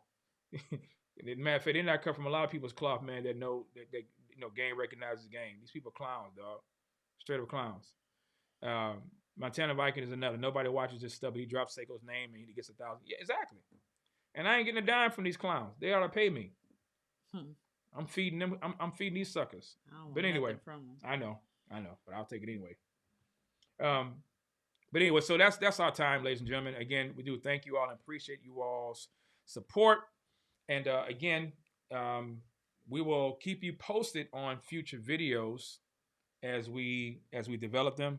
Keep us in your prayers. Like I said before, at the beginning of the live, we will be addressing and dealing with content and more life experiences that I believe is going to be a beneficial blessing to the body of Christ as well too. So we do appreciate that, and we thank you all for joining us. But anyway, that's our time. Yep. We do thank you all so much for yours. Thank you. We appreciate you guys. Yes, and y'all know the drill. Whatever you do, do all to the glory and honor of God. God bless. Bye. You and me will never part. Thank you for sharing this night. God bless you. Good night. You're still here? It's over. Go home. Go. It's over! It's over, ladies and gentlemen! Mama, I love you. P.O.P. all the time. Right, these all good pimps, boy, baby. All lies will be exposed. That's all. And anyone who takes that the wrong way, know why they take it the wrong way. The truth is the light.